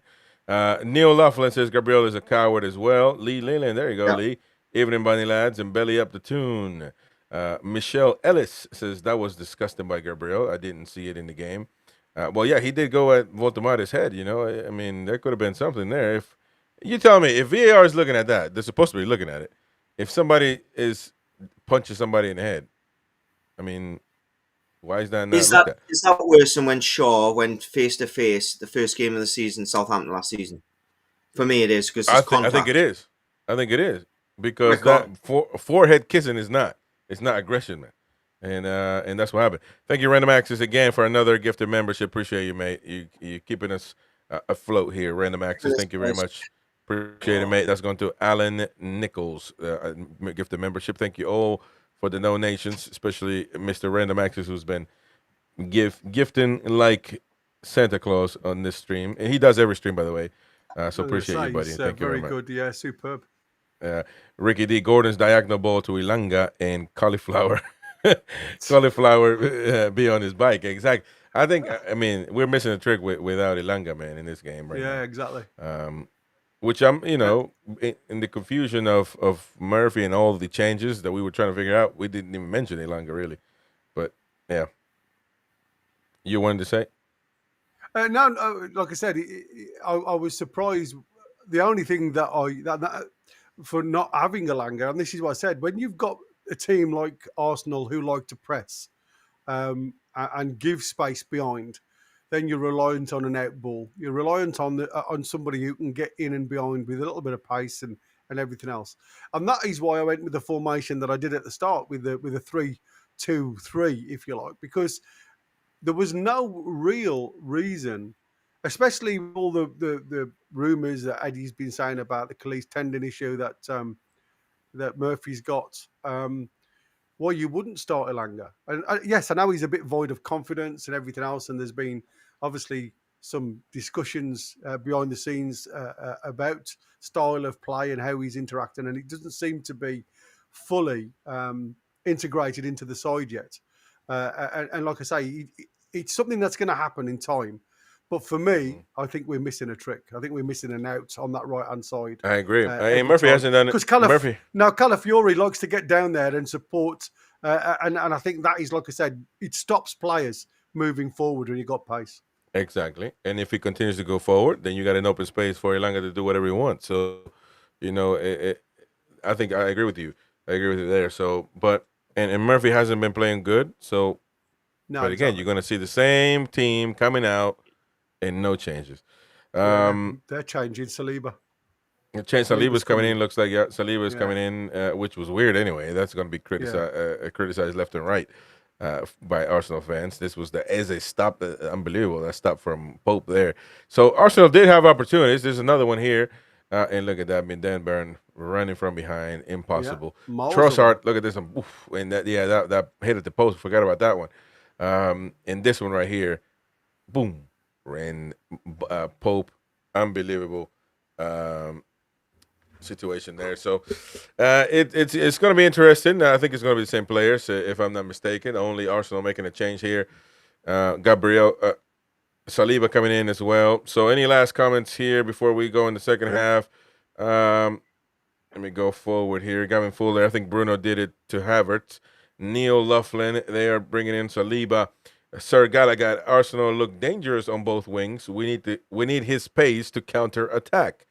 So Rebecca asking for no changes again. Nope, no changes again. Come on, the tunes is Rick Murphy, and all of you out there, please smash the like button. Stay with us, react with us, and watch the game at the same time.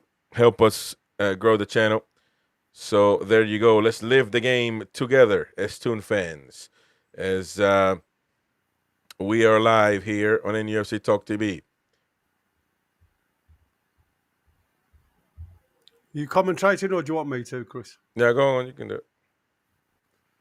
Okay, the boys are in the centre circle. Are we going to go into the corner again? Which is what seems to be it looks like our start. No, we've got a different. We've played it back to Chow, who's gone on to the wide-hand side to try and pick out Dan Burn. And the ball has gone all the way back to Raya from a misdirected back pass. There we go. Calafiori now down this left-hand side. He plays the ball early up to the centre circle, again looking for Eze, but the ball fell nicely for Tino. Tino's on the turn. Murphy now on the right-hand side, drills the ball across the box. There he goes! Oh, he's off the bar! Oh, Walter Marday off the bar. Ah! It was offside, though, it looks like. Oh, he's offside. Yeah, he's offside. Who was offside? I'm just trying to look. Oh, it's Murphy. Murphy's just he was a delayed pass to Murphy. Murphy drills the ball into the box. It was it was terrible defending again, if I'm honest with you. But Voltemade just look cuts at across that the one. ball. That almost Yeah, scored. off the That's ball. so badly as well. Woo, That would have been. that's That would have. crazy. My goodness. Oh, yeah, well. But look, it throws the gauntlet down to Arsenal. We're not just going to look after the lead. No, but like I said, at the end of the day, if Arsenal now start throwing bodies forward on the chances of getting it, it opens the door even further for the likes of Elanga, to be fair. That's awful again from Trossard. Just toes the ball out for a throw-in just inside the Newcastle half. Again, it seems very much as though Arsenal are a bit panicky, if I'm honest, with the ball at the feet. They're not comfortable at St James's Park at all. They've shown elements of quality, but it's not been brilliant. Headed up by J7 there, again, cleared. If I was to make an Arsenal. analogy, I apologise if other people don't get it, but technical players, snooker, Mark Selby always gets the best out of Ronnie O'Sullivan in times because he gives him a game he doesn't like. That's Arsenal. Yeah. Arsenal's the Ronnie, and we are the Selby. Selby. Yeah. The little things that you're able to fight for that make a difference later on. Extra running, being a little bit more absolutely. physical. It's probably a bad analogy, right. but No, you're right though. The certain teams always seem to struggle against certain teams, don't they? We do, you know. We've always had Brighton, you know, at the Amex. It just seems to be a really bogey stadium for us to go to. Ball's good out of play Bournemouth for back in the day, wasn't it as well? Bournemouth in the day, yeah, exactly. Even under Bruce and everybody, I remember. I think it was Bournemouth's first season. They battered us 3-1, and I mean battered. Where it could have been 5 or 6. Yeah. They're just good footballing teams. At the time, we didn't have. We had good individuals, and we didn't have a good team. That's right. That's absolutely right. Calafiori now picking the ball up, left back, and just playing the ball back into Raya's feet. He looks up and he goes outside to Saliba. His first touch. Ooh, go on. And again, Raya under a bit of pressure there. And yes, Gordon went. J7 did well. Yeah, and he's giving it into Anthony Gordon, who again, it's just a sloppy ball. What the bloody hell are you doing, lad? Timber now down that left-hand side. Again, happy to have a go at 2 players. Timber trying to get on with the game quick, and the referee saying, come back 5 yards. Saliba now. Rice. Not been as dominant as he normally is he, Rice, in this game? No. He's he seems to have not had someone to link up with to then make them driving runs that he does. You know, use his energy, so to speak. Yeah. I think he's been too occupied by doubling up on Valdemar when the ball goes. I think he's been too conscious of, do I need to help my centre back out here in case he loses it and then we break? Yeah, exactly. Good ball across to Timber there from Gabriel. And again, Gordon all the way back to support Rice now. A little bit further forward now, Ricey. Squared to Gabriel. God, we went deep here.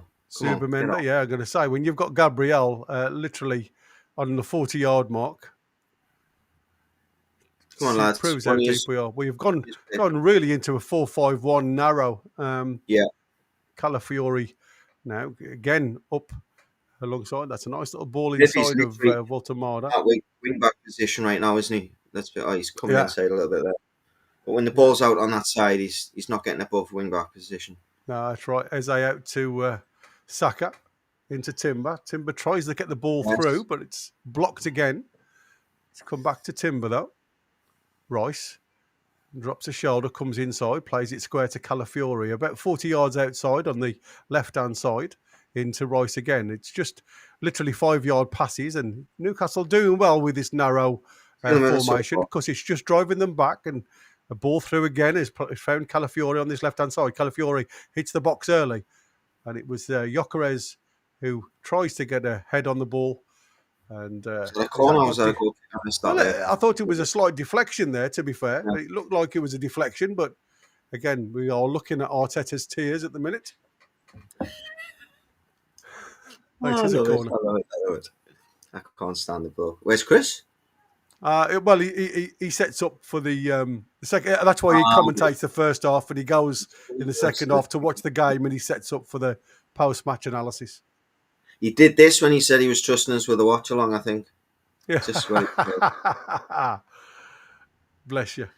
Welcome along, mate. It's nice to have you. Thanks, man. Nice to be invited.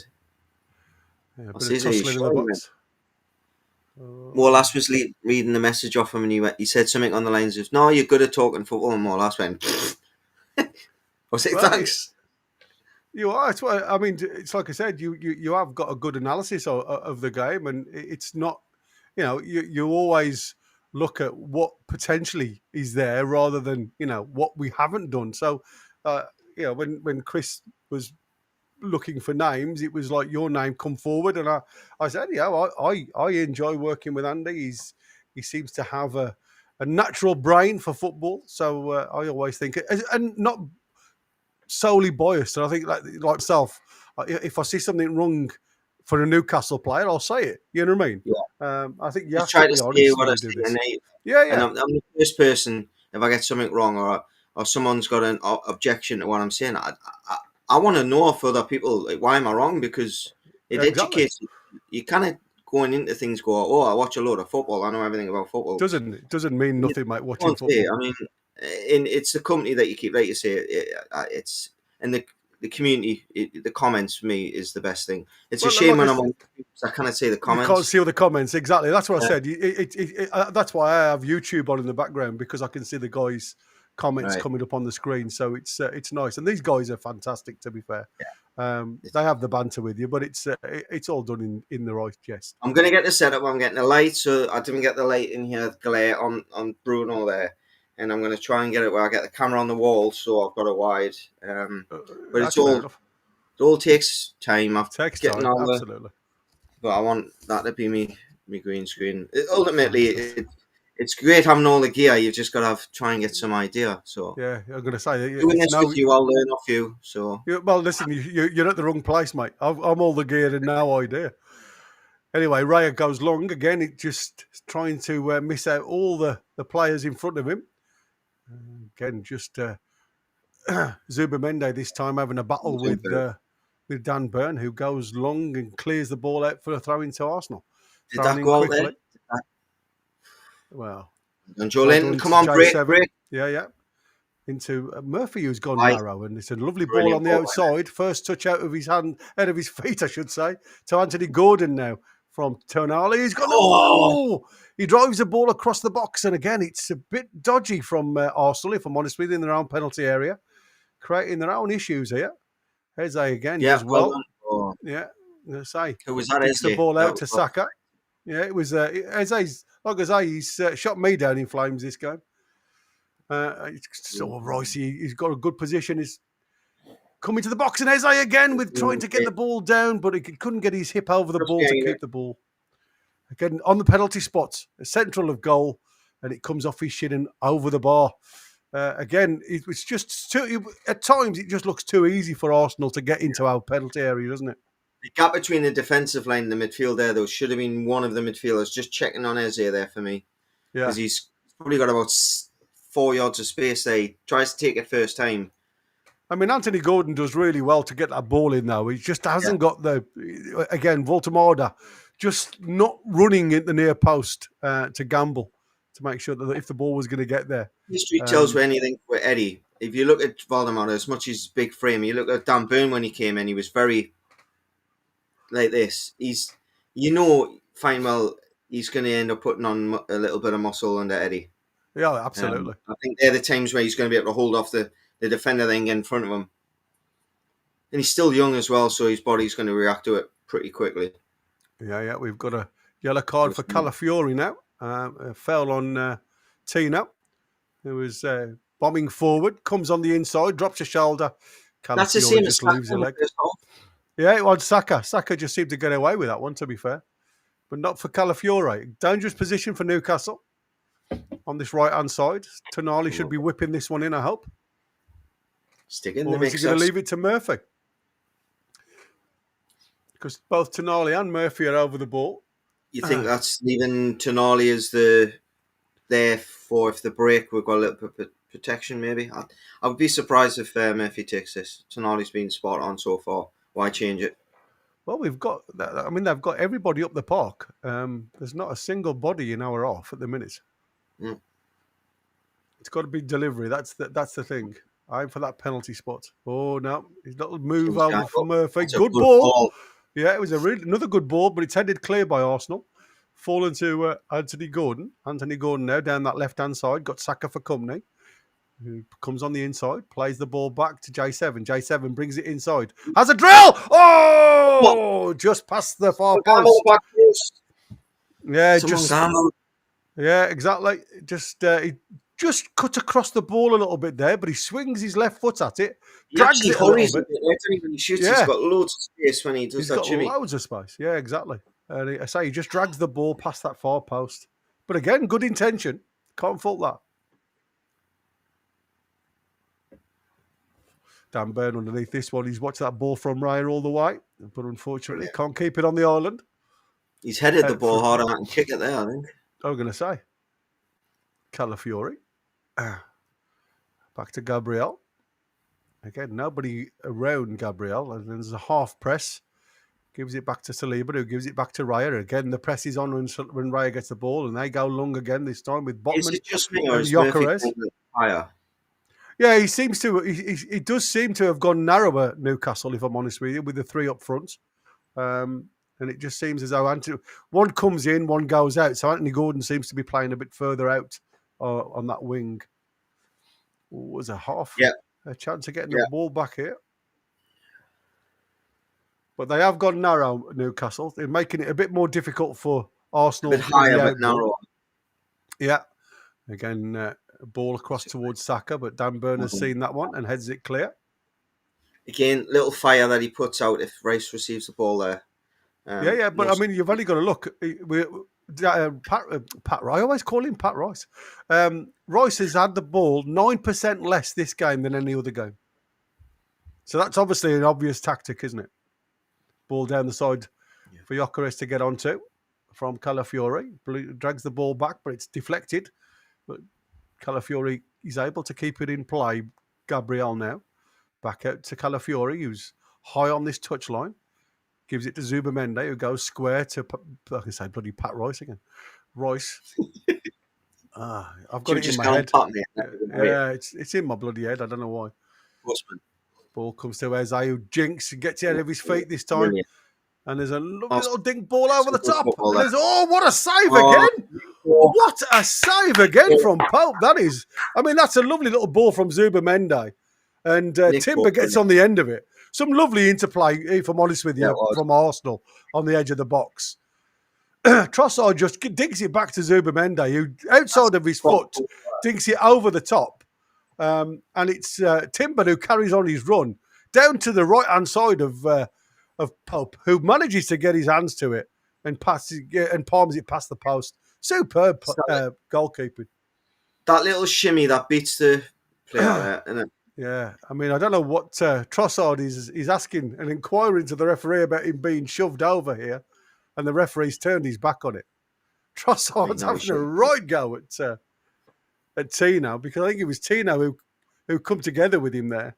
Yeah, it was. It was Tino who had two hands. Yeah, two hands on his back there. But, I mean, again, go over so easily. What's a good? It's the little dinked ball as well. That was good football from Arsenal. Yeah, that ball from Zubamende was absolutely superb with the outside of his foot, to be fair. I think the defence were trying to play offside and got caught a little bit there. Yeah. We've just got to be careful. Like I say, Arsenal, even though they go long, they're fighting for every single ball. The second ball, if you like. And that's where we've faltered a little bit, if I'm honest.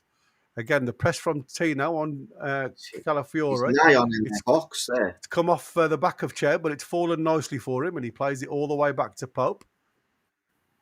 Just smash it.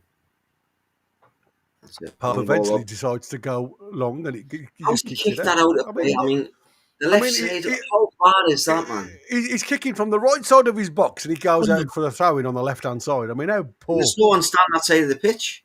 No, not a single bloody The black and white worst shirt. part of the pitch he could aim for. Yeah. He's got all these tall players up front as well now. But I Anyway. can forgive him because of his goalkeeping ability, but it does frustrate the life out of you. Yeah. I mean, that's what I said. If you could amalgamate a couple of players, a couple of goalkeepers, you'd have an absolute worldie. For me, I Second think out he's would up there do with the best in the Premier League for commanding his box and coming and collecting things. And For shot saves, stopping. Yeah, absolutely. in commanding his area, I think that the back four know if there's a ball in the air, he's going to come out and he's going to claim it. Like you seen with Man United the other week, where the ball goes up in the was it Chelsea? Where the ball goes up in the air and the keeper just stands on his line, and Pope's coming off his line there. Yeah. His first job's to save the ball, and I think he's up there with the top 5 in the league for that. So, absolutely. Yeah, they've certainly turned on a little bit at the minute. Newcastle, Arsenal against Newcastle. Yeah, they are really pinning us back. And to be fair, that is Newcastle, because we've just gone so deep with allowing Arsenal to play in front of us. I think in a couple of minutes you're going to have to start putting, because you can obviously tell it's going to be, when you're moving side to side like that, your legs are going to start getting heavy. Absolutely. I mean, there's not a fag paper between any of the midfielders now. That's how tight it is. I mean, even look at Murphy. Murphy's playing centre, and he's like obviously our right winger. He's looking after Trossard, I think. I think he's trying to mask. He's trying to mask him, yeah, exactly. Again, we've got Saliba now. Like I say, all these guys are really high in the Newcastle half. The ball over the top towards Gyökeres. It's picked up by Malik Chow, who decides to go out for a throw-in to Arsenal, which is, the best place to go, if I'm honest, when you're running back towards your byline. Again, Arsenal not taking any time on these balls. That ball's in straight away. Rice now plays the ball out to Calafiore. Calafiore got Trossard in front of him. Gives it to Trossard now, pointing the finger. Gives it back to Rice. Oh, there's a Zubimende on the half turn there. Tino tries to get it clear. And there's a bit of a delay between Malik Chow, and Pope. But eventually the ball goes out of play and it's thrown straight back in again by Trossard. They'll do the right thing there, though. Just get rid. If you're not sure, don't take the gamble. If in doubt, give it a cloud. Indeed. Again, just opening it up well. They are passing it with pace at the edge of our box. They're just trying to shift to it. Here's another one. Again, crossfield ball towards Timber. And again, J7 out on that left-hand side to try and support. Again, the ball hasn't gone out of play, so it's come straight back to an Arsenal shirt. Eze. He's looked on fire today, Eze, I must admit. Totally different player. You wouldn't say he's man of the match. He's probably been the best player. Well done, Murph, though. That's superb play from Murphy. Murphy's running clear of the defence. He's got Rice's shot. Oh, it's deflected out for a corner. I'll tell you something now. That is some run from Murphy. Deep inside his own half. It was a ball played. I think it was from Bruno. Bruno plays it with the outside of his foot, and Murphy just carries on running deep from his own half into the opposition penalty area. Gets the shot off. You fancy him. Gets it off of you. I mean, listen, he's got it on target. It's just deflected wide from Rice. I mean, you can't fault that for a breakaway. Yeah. There's a lot of people, if you remember when Eddie took over before we got Isaac, said he was one of the best finishers in the squad. And you do see that at times. He's balls on balls, he's class. Yeah, absolutely. Tonali with a bit of a poor one this time from the corner, though. Didn't beat the first man on the near post. It's come out to Gordon on the halfway line, who goes a diagonal towards the centre. It's one in the air, but there's a bit of a come down there. Who's that big Dan Burn? Come down heavily there, but he's back on his feet. I don't know why Dan Burn is staying so high up the field. Come on, win it. That's it. Malik Chow now gets a chance to get it cleared. He does, and it's straight back into the Newcastle half. It's fast and furious, this game, I'm telling you now. Look at this, where our screen froze there for a second. I don't know if it froze for you. We're outnumbered our own half there for a moment. Yeah. That's what I said. It's gambling. Oh, look at that. Calafiore pulling Dan Burn. I mean, that's awful, isn't it? And we've got 3 changes. Anthony Gordon's coming off. Asula's coming on. Elanga's coming on. And Trippier's coming on. Oh, okay, Asula. So Gordon's off. Coming off. I wouldn't say he's done a great deal of running setting off Valdemar, but you got to look after him on you. We've got Whistle out. Yeah, absolutely. You just can't. Murphy's coming out. I knew Murphy had come out. That's I don't mind that. Osula got 2 goals. I tell you, that to me is a positive change because, like I say, we were getting further and further into our back line, weren't we? Alanga will go on to the right hand side. I would imagine Tino will come to the left hand side now, and Voltamada's coming out. Okay. Someone's just put in the comments says 5 minutes late with his subs. I think I probably agree. I would say I think I mentioned the 61st minute. Like, let's get some fresh legs on. But we've done all right in that 4 minutes. Let's be honest, we're getting the most we can from them legs. That's what it is. It's maximising energy, isn't it? Yeah. Who's going over to the left hand side though now? J7, do you think? That'll be Joe Linton. Yeah. Or Sula, maybe. Oh. And Trippier's first job is to head it back to his goalkeeper. Well done, Trippier. Right. I can't tell. So I think have we gone 3 at the back now? I think we have. Yeah. I think we've gone 3 at the back, and we've gone with Elanga and Asula. Well done, Asula. So Asula's going to sit as the striker. Elanga's going to play off, but probably more to the right-hand side, isn't he? Yeah. I would have thought so. I think it's more 3 at the back now with Tino Livramento as left wing back, Trippier as right wing back, and you're going to have the 3 in midfield with Asula and Elanga. Langa's probably going to have that free roll, isn't he, where he can either drift. Just stay a little bit higher up the field than he needs to. Yeah. At times. Ooh, that was unlucky tonight. A bit of luck. Yeah, a bit of luck there. But again, Botman's done strong. and again, that's never a foul. Well done, ref. Dan Byrne. And good ball into J7 there from Tino. Go on, Tino. Forward. Tino carried on his run and J7 tried to play the ball through red bodies. Just didn't happen. Deflected back to Arsenal. Saliba to Gabriel now. Gabriel just on the halfway line. Again, just looking out to Calafiore, who's again likes to approach the high lines down this left-hand side with Trossard. This one on the left is Joe Linton. Yeah, it is. The 4. Yeah. Like I say, they've gone to 5 now at the back with Ford in midfield. He played there. One would be quite like him on the left-hand side personally, but maybe not deep in the game when he's got fresh legs. Oh, yeah. Well, I mean, well it was a shot on. Has it gone? It's deflected to Jokeres. Well done, Botman. Just clear it. Get rid of it. Botman. Malik Chow there. Yeah, absolutely. Just giving it what it needs. Just get rid of it from that box, that centre of the box. It's deflected off the back of Tonali. It falls to Jokeres, and I thought somebody's going to run onto this, and luckily it falls to the feet of Malik Chow, who just sees the ball and just gets rid of it out for a corner to Arsenal. The difference there for me with Botman is a lot of centre-backs just throw the leg at that one there and get rid of it. Yeah, Martinez is coming on. It's his patience for me that sets him apart. For Saka. Oh, God, Marino. Oh. And Marino. So Martinelli's on and Marino. You rate Marino as well. He's just no. Yeah, he's our nemesis, isn't he, bugger? Mm.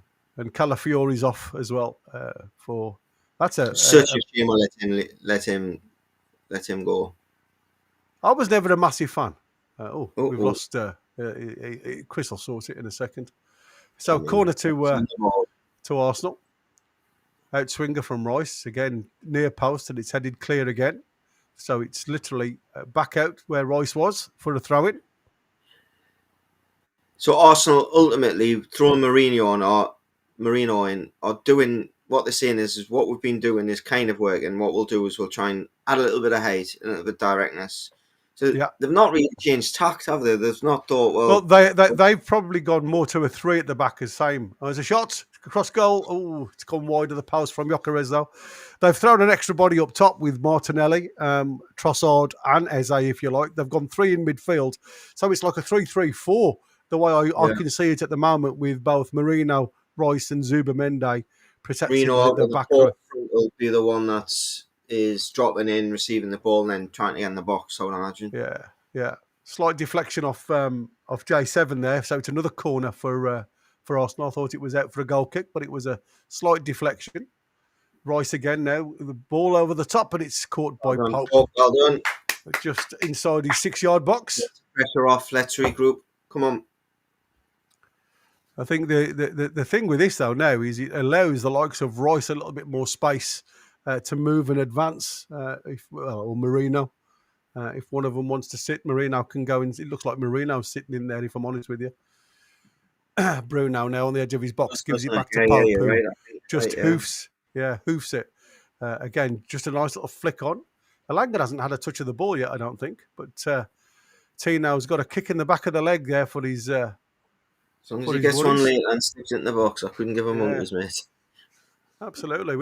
To be fair, we just looked a little. Again, there's no look of the ball there. He's just come straight to the back of Tino. The Gabriel one, though. Sorry, not the Gabriel one. The Saka one where he just sticks his leg out. How is that not a yellow card? I don't get that. Normally. Yellow card in the second half. But we could also flip that and say Joe Linton's challenge in the first 2 minutes was probably a yellow card as well. So Yeah, I must admit, like I say, when you look at it, he just holds his leg there. It's deliberate, isn't it? It's a flick, in it. So you're not getting past us. We've all done it. Yeah, absolutely. Probably me more than worse because I had no kids. So we just waiting for the free kick to be taken. Pope goes long up towards Dan Burn again, but again it's headed clear by Arsenal. Headed back in again, clear, and it's just head tennis at the minute. It's so scrappy. It's amazing. The ball drops there. There's Joe Linton and Burn.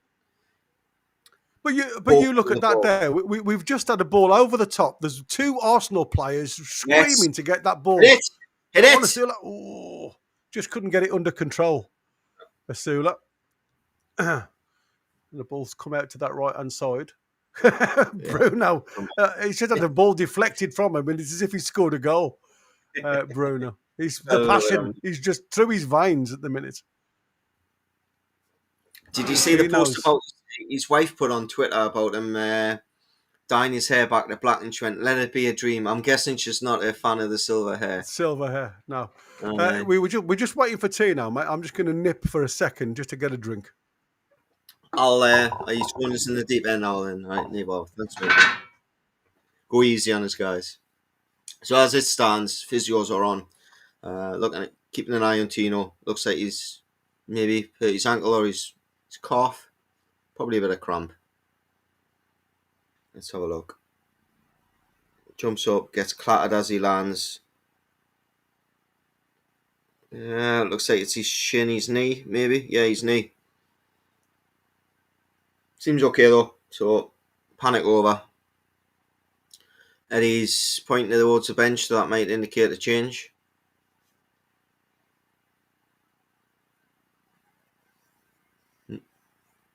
Cameras on the cells look like he was about to warm up there.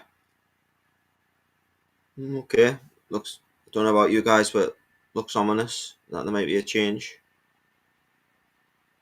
You know what they're doing here, really, don't they? They're just killing time. And Arteta, I'll be whinging about it later, no doubt. Referee's telling him he has to go off the pitch. So get in the comments, guys, who's been my best player, please, so far. I would go Pope. I think he's been my most important player so far. So just filling you in, mate. Tino's down. He's holding his knee. So he gets clattered just in midair, just before he lands, and he's holding his knee. I'm putting my money on the fact that he's probably just taking the opportunity to kill a bit of time. But Eddie was looking at the bench, asked Jamal Lascelles to stand up, and then told him to sit down. So it could be just one of them ploys. You know that Arteta doesn't like that. This is bad. I think this is bad. I think this is because don't forget he's not long returned from cruciate issues. Yeah, he's 80 months. They're all looking quite concerned on the bench here, I must admit. And Eddie's pacing up and down. I think this is bad, mate. To be fair, yeah, they're keeping his legs straight. I've misread that then because I kind of thought Lascelles sat down to get his stuff ready. I think this could be as daft Was it it looks. his left leg he did his ACL on as well? Yeah, his right side. His right one. Oh, they're getting this. Was it left leg? But that's his left leg as well. Yeah, and look, you can see here they are treating it with kid gloves, mate. To be fair, so that wouldn't surprise me whether he's done something crazy to that ligament. Because he's in the air, he gets caught, and then he gets spun round, doesn't he? So all his weight comes down. Lands, yeah, and his knee seems to buckle when he lands, when he hits the ground. So, oh my God, that could be a medial. That with it. Well, you can see it again. He gets caught. And as he comes down, all his weight's on his right left knee. Right knee? Left knee. He lands on his right one though, doesn't he? I'm gonna say it looks like he lands on his right leg, which is strange. That's not a good sign. That he's probably been our best player this season so far. Oh yeah, absolutely. On that left hand side he has. I'm not so sure on the right hand side, but left hand side he's been fantastic. Now we've got Lascelles on. Tino's gone off. The story of the centre backs today, though, isn't it? Let's be honest. It certainly is. I'll get in the game. Yeah, and like I say, Dan Burn now will go back out to the left hand side. Who plays the deeper role then? Do you think?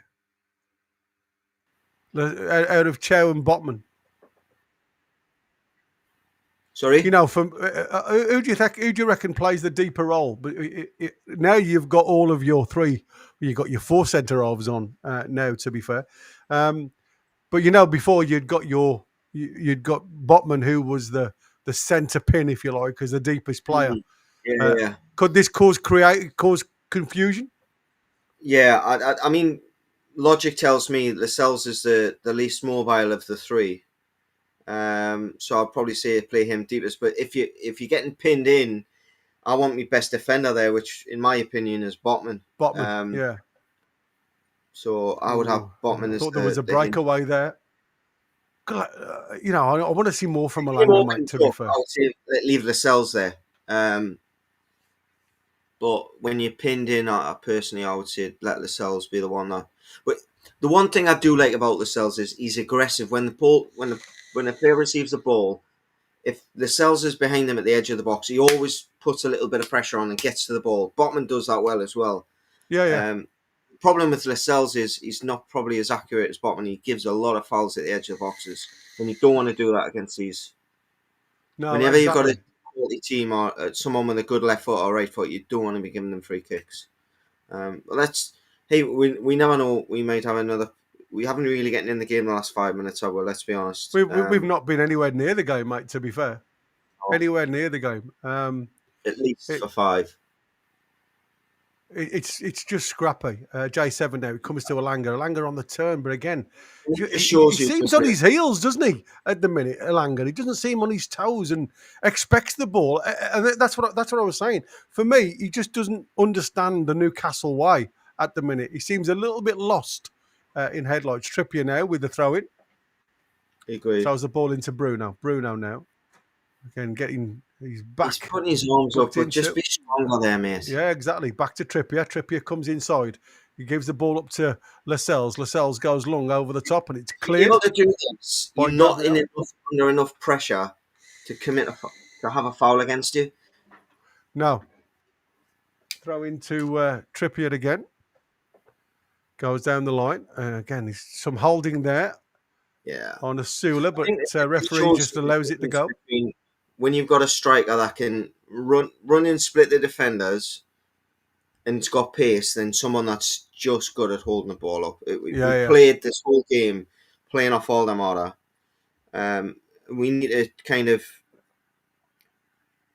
How do I put it with Osula? I would just say sit deeper. Let us receive the ball and then you get into the game. Then just go. Yeah, exactly. Don't be the high point. I don't know, even someone like Joe Linton. I don't want to sit in too deep, though. I don't want to sit in too deep. But what I don't want us to be on the front foot all the time, Because I think what you're going to get in the minute, we're going to leave space in the hole. The way they're playing with this 3-3-3-1 system, they're going to find somebody through that space. Yeah. So for me, I'd rather them stay a little bit deep, stay the 4-5-1 or the 5-4-1 as it is now, and then try and pick up the ball. Like now, you've got a bit of time on the ball, work it. You know what I mean? Have a bit of breathing time. Less energy where the game's being played rather than where it's not being played. Yeah, exactly. Do it in the areas where it doesn't really bother us. Oh God! Oh, Palpy. With Jokeres in front of him. Oh, and they have just two seconds, mate, because I'm being called. I'm just going to have a word with my missus once. Stick that on your calendar, guys. Nick Pope's just done a dummy on somebody in his own area. Yeah, that's not the greatest challenge for us. So, here we go. Blooming out. Everybody's causing problems at the minute. It just seems as though the change has done us no favours whatsoever. And again, I don't know whether you've got three bodies centre halves. Botman was awesome with that tackle. That's Ben actually. Yeah, but the first one, what takes him out? He's just showing you Lascelles' tussle. Oh, Jesus. Lascelles got his hands all over his bloody face there, Jokeres. I mean, I did see he was aggressive. I didn't realise he was into all that. Like that aggressive, yeah, exactly. Odegaard has come on. And Zubimende has gone off.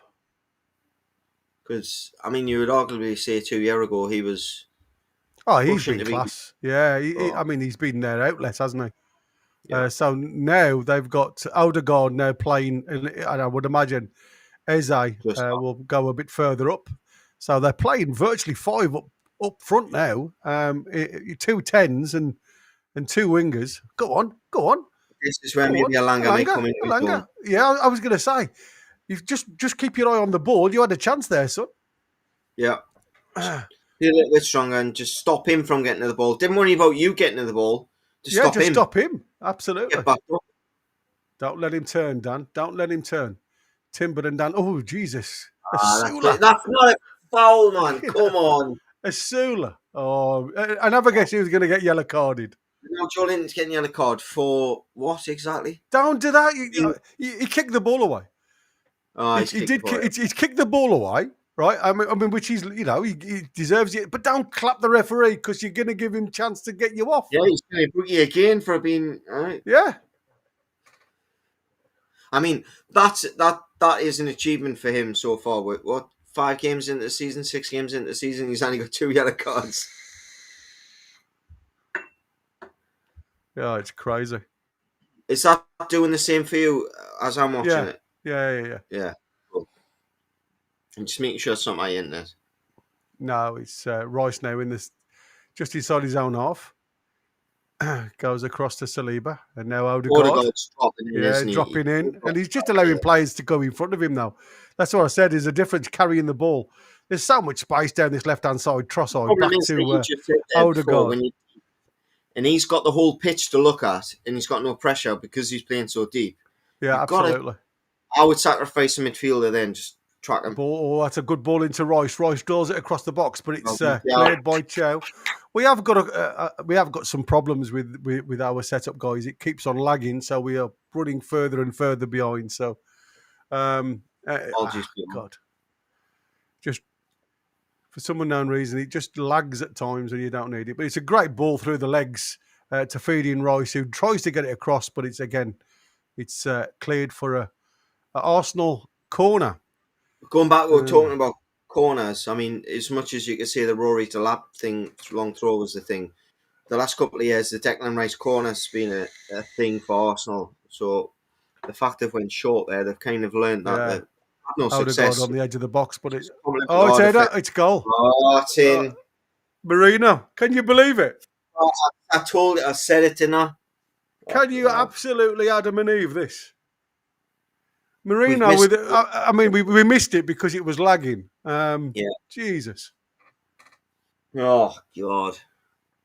The ball comes to Eze, gives it to Odegaard, gives it back to Rice, who first time, and it's a glancing header from Marino. and it drops into the blooming side netting. Yeah. I mean, That's what oh he's- God, that's so frustrating. You cannot say it's not just. I'd like to sit here as a neutral and say, look, I'm gutted, but you could arguably say Arsenal deserve to be level. Well, yeah, I mean, like I said, I have no, Off the post. I have which no makes qualms with the level. It's just the way it comes. You know, the injury. We've been totally unbalanced since we've Since the had sub. the injury to Tino, yeah, and we've all over the place.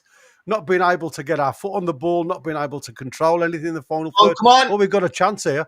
Bruno Break. comes out Break. to Hit it. a ball, referee. That's got to be handball. Referee's he's waved no. God, that was Elanga crossed the ball, and I think it was Saliba had his arm up in the air. Well, we'll have to come back and have a look at that anyway. Trippier into Bruno. Bruno holds up the ball, does a half turn as he always does. It's bloody lagging again. Again. Just having a quick look. It's got it looked like a penalty all day for me. That did. No. Oh, He's there's a given yellow card for card. somebody. He's Who's probably- the yellow card to? Oh, Jason Mad Dog. Kendall. Mad Dog gets a yellow card. So, according to it, then, there's no penalty. Which, how is your arm in a natural position when it's there? Right. Wanyeri's coming on for Trossard.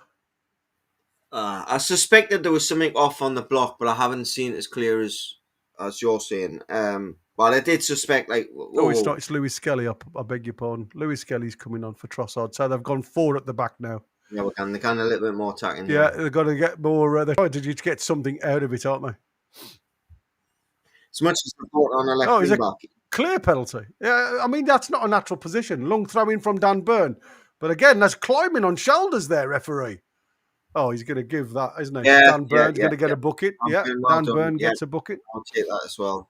Yeah, that was. I'll take one for the team. We're in the 88th minute, and I must admit, it's been a bit of a. How can I put it? A good punch to see Marino get the equaliser, but equally that penalty turn down has been a gut punch for it not to go the other way, because that looked, in all honesty, a stonewall penalty. I haven't seen it. It Honestly, was. I haven't seen it. I missed it. I did suspect that his arm was up, but I didn't know if it hit it or not. I didn't see it. I can't comment till I see it. As he out with Bruno now, he gets a free kick. Bruno, and just on the right side of his penalty area, about 10 yards outside his penalty area. I think everybody's going to leave this to Pope.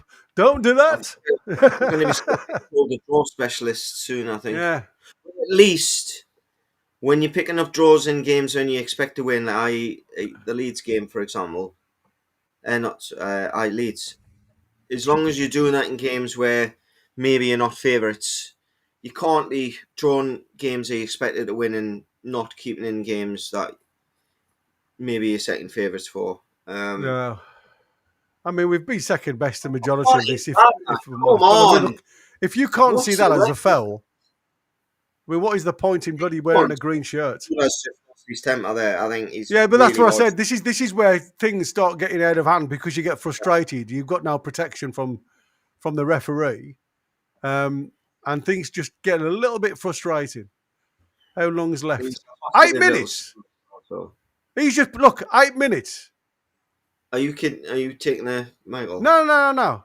Arteta's just asked the fourth official how long's left, and he's gone.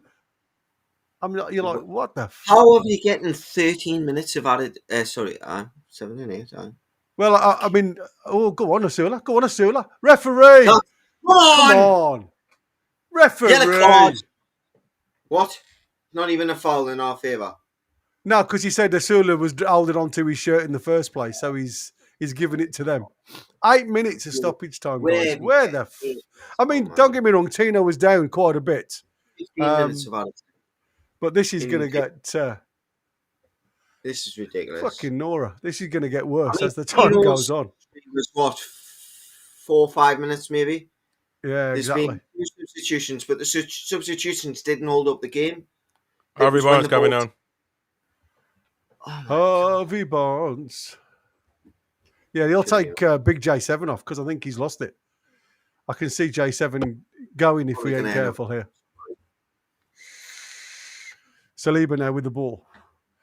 Again, deep into the Newcastle half. Oh, lads, stay in the game. Stay in the game. Odegaard out to Skelly. Skelly now back to Gabriel. Saliba. Oh, it's Rice into the box and it's headed clear and everybody's questioning Trippier saying, come on, Alanga, where are you? Alanga's in no man's land at the minute. Eze on the turn. Eze brings the ball back. Gives it back to Odegaard, who's more the central figure now. He's the orchestra.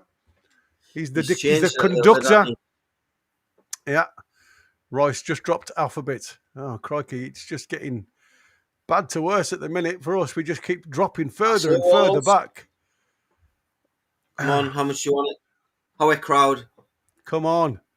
Odegaard now. Again, just with saying to J7, come and tackle me. Louis Skelly now on this left-hand side. Skelly plays it back to Saliba. He fired across to Odegaard, who just seems to find a yard of space more than anybody else. Ball driven into Gyökeres. And there's a bit of a tug on the shirt, he looked like there. Come on! You have to hoof that, man. Why are you trying to play it? Oh, no way.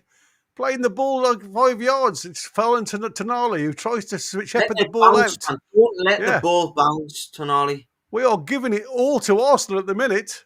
Tonali looks like he's absolutely knackered, guys. Look, he's struggling with something, Tonali. Yeah. Well, it might be his head. You better be careful. Yeah, it looks like he's just twisted his ankle when he's blocked that ball. Anyway, there's a ball fired into the box. It's gone all the way past and it's come out again. Fuck, man. How can we allow that happen? Jesus Christ. Are we just allowing them to have the ball in and around the box? Timber now gives it back to Rice. Rice fires it into the penalty area and Pope claims it, drops on the ball. And he's looking for the quick throw. Oh, and come on. Alanga has been taken down there by Skelly. See that? He's got his arm wrapped around him and throws him to the ground. Yeah. What the chuffing hell's going on there? There's a quick throw out, and it looks like... Oh, he doesn't show you on that one. That's not going to show you, is it? No, but yeah, he's given the free kick, though, so he saw it. So is that's not a yellow card? Well, you would That's got to be a yellow card then, surely. Yeah, J7's off. I thought he would be because of that yellow card. And Harvey Barnes, like-for-like swap. Come on, lad. Come on, see what you can do. Your type of game. It's just your type of game. Release one with one of them rocket shots. Or a ball into the box. Onto the edge of the box. There's some holding on the shirts again there. Ilanga just dings the ball over the top. Just headed from Lascelles, just easily into the hands of Raya, though. Raya, again, quickly throws it out. We're into the 94th minute, guys. Odegaard plays it square to Rice, who still feels and looks full of running. Out to Skelly on this left-hand side, edge of the box, gives it back to Rice. Inside to Odegaard. Oh my tries to God! play a ball through to the side, and it's a great block by Malik Chow. What a Chow saving fucking Trippier, man. Saving Trippier. That ball on the inside there. He's onside because Malik Chow was playing everybody onside there, though, Chris. To be fair, on the wavelength there. But what a tackle that is! What a last-minute tackle! Brilliant. Corner to Arsenal. It's squeaky bum time. My bum squeaked 5 minutes ago, mate. Yeah, and mine. Our farts have got lumps in. Anyway, it's into the box. It's punched clear. It's come out. It's headed clear from that shot. I don't know who shot it. It just seems that everybody's having a go now. I think it was Martinelli who had a shot. Ball back in the box by Arsenal again. Safe hands of Pope. Pope goes along the floor. I don't know what the that was to. What are you doing, man? You're just giving the fucking ball away. Get your 8 seconds. Ball into the box. It's cleared by Lascelles and it's out for a corner to Arsenal again. What the fuck is going on here? Me fist pumping him. He's just fuck. Oh, it was Martinelli who drives the ball into the box. So nearly a handball. It's headed clear by Lascelles, but it didn't go anywhere. Oy, oy, oy. This is horrible to watch at the minute. Ball into the box. Pope gets on. Oh, what the fuck. Pope is nowhere near it, and it's headed in by Arsenal. Fucking Nora. Yeah, I mean, you know. Oh, that twat as well. Oh.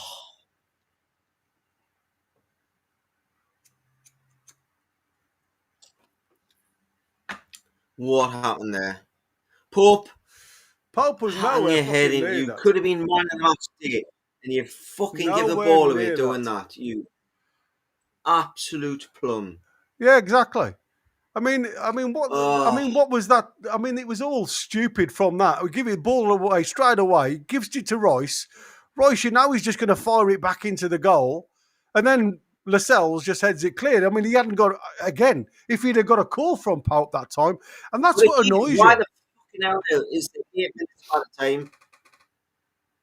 They've scored in the 7th minute. Fucking Pope is ridiculous, man. Pope is lost, man. Lost completely. What the hell is he doing? Look at that. I mean, who's the 33? Saliba does the job on him. Look, Saliba does. You are 6'7", 6'8". You useless twat. He doesn't even get off the ground. I kind of seen it was froze. Absolutely shocking from everywhere. Saliba does a job on Pope to stop Pope from getting to it. No, it has been going in and out a little bit, mate. I've still not seen the goal, mate. You don't want to, mate. To be fair, like I say, Dan Ben doesn't jump. I don't know whether he gets a call from Pope or what it is. Harvey Barnes having a bit of a run with Rice down the side, and Rice gets the run of the ball. Inevitable Rice was winning that. Yeah, exactly. Yeah, but I mean, who's been playing? Fucking 98 minutes. Yeah, there was a push there and kick the ball away. You've got a good right to scratch your chin, mate. We're 16th in the league now. I mean, it was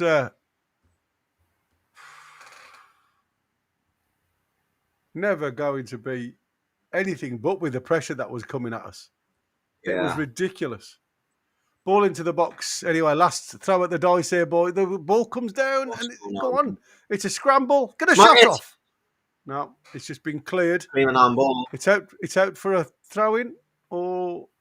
He smashed on there. The clean now ball, but he's what's going on here? The referee's having a. Ref stopping it.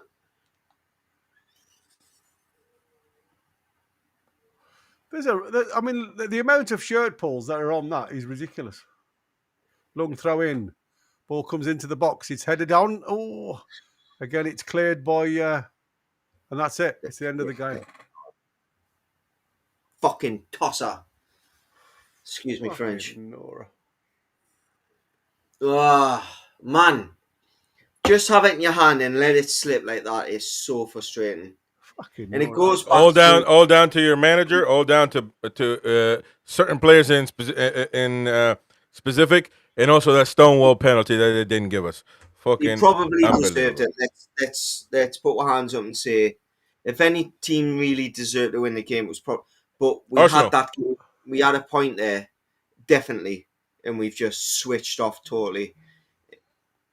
It's been that has been the poorest second half I've seen in a long time, guys. Yes, it was, wasn't it? Especially from 60 to 80 minutes was just dire, especially at home. That is just awful at home to park the bus like we have done. I mean, and just allow Arsenal to play in front of us. That is crazy, absolutely crazy. And it had to be that. Unreal. Anyway, guys, thanks for the watch along. Massive shout out to Random Access, and Raging Phoenix, and Alex Nichols. Sorry, not Alex Nichols, because he was the one who got one. But Random Access, thanks ever so much, buddy, for your kind gestures. Guys, come and join us on the instant reaction to what you've just seen. I'm sure there's plenty of you that want to come and have your say. Thanks for the watch along, everybody. Thanks, Andy. Thanks. We're gonna be live with the instant match reaction right now, though, so don't go anywhere. Jump on board. Join us on the match reaction right now, because that's gonna be hot. That's gonna be really, really, really hot. I don't know what you think, please. Anyway, Eddie Bell, you join us as well? Or you gotta go? Either way, we'll see you.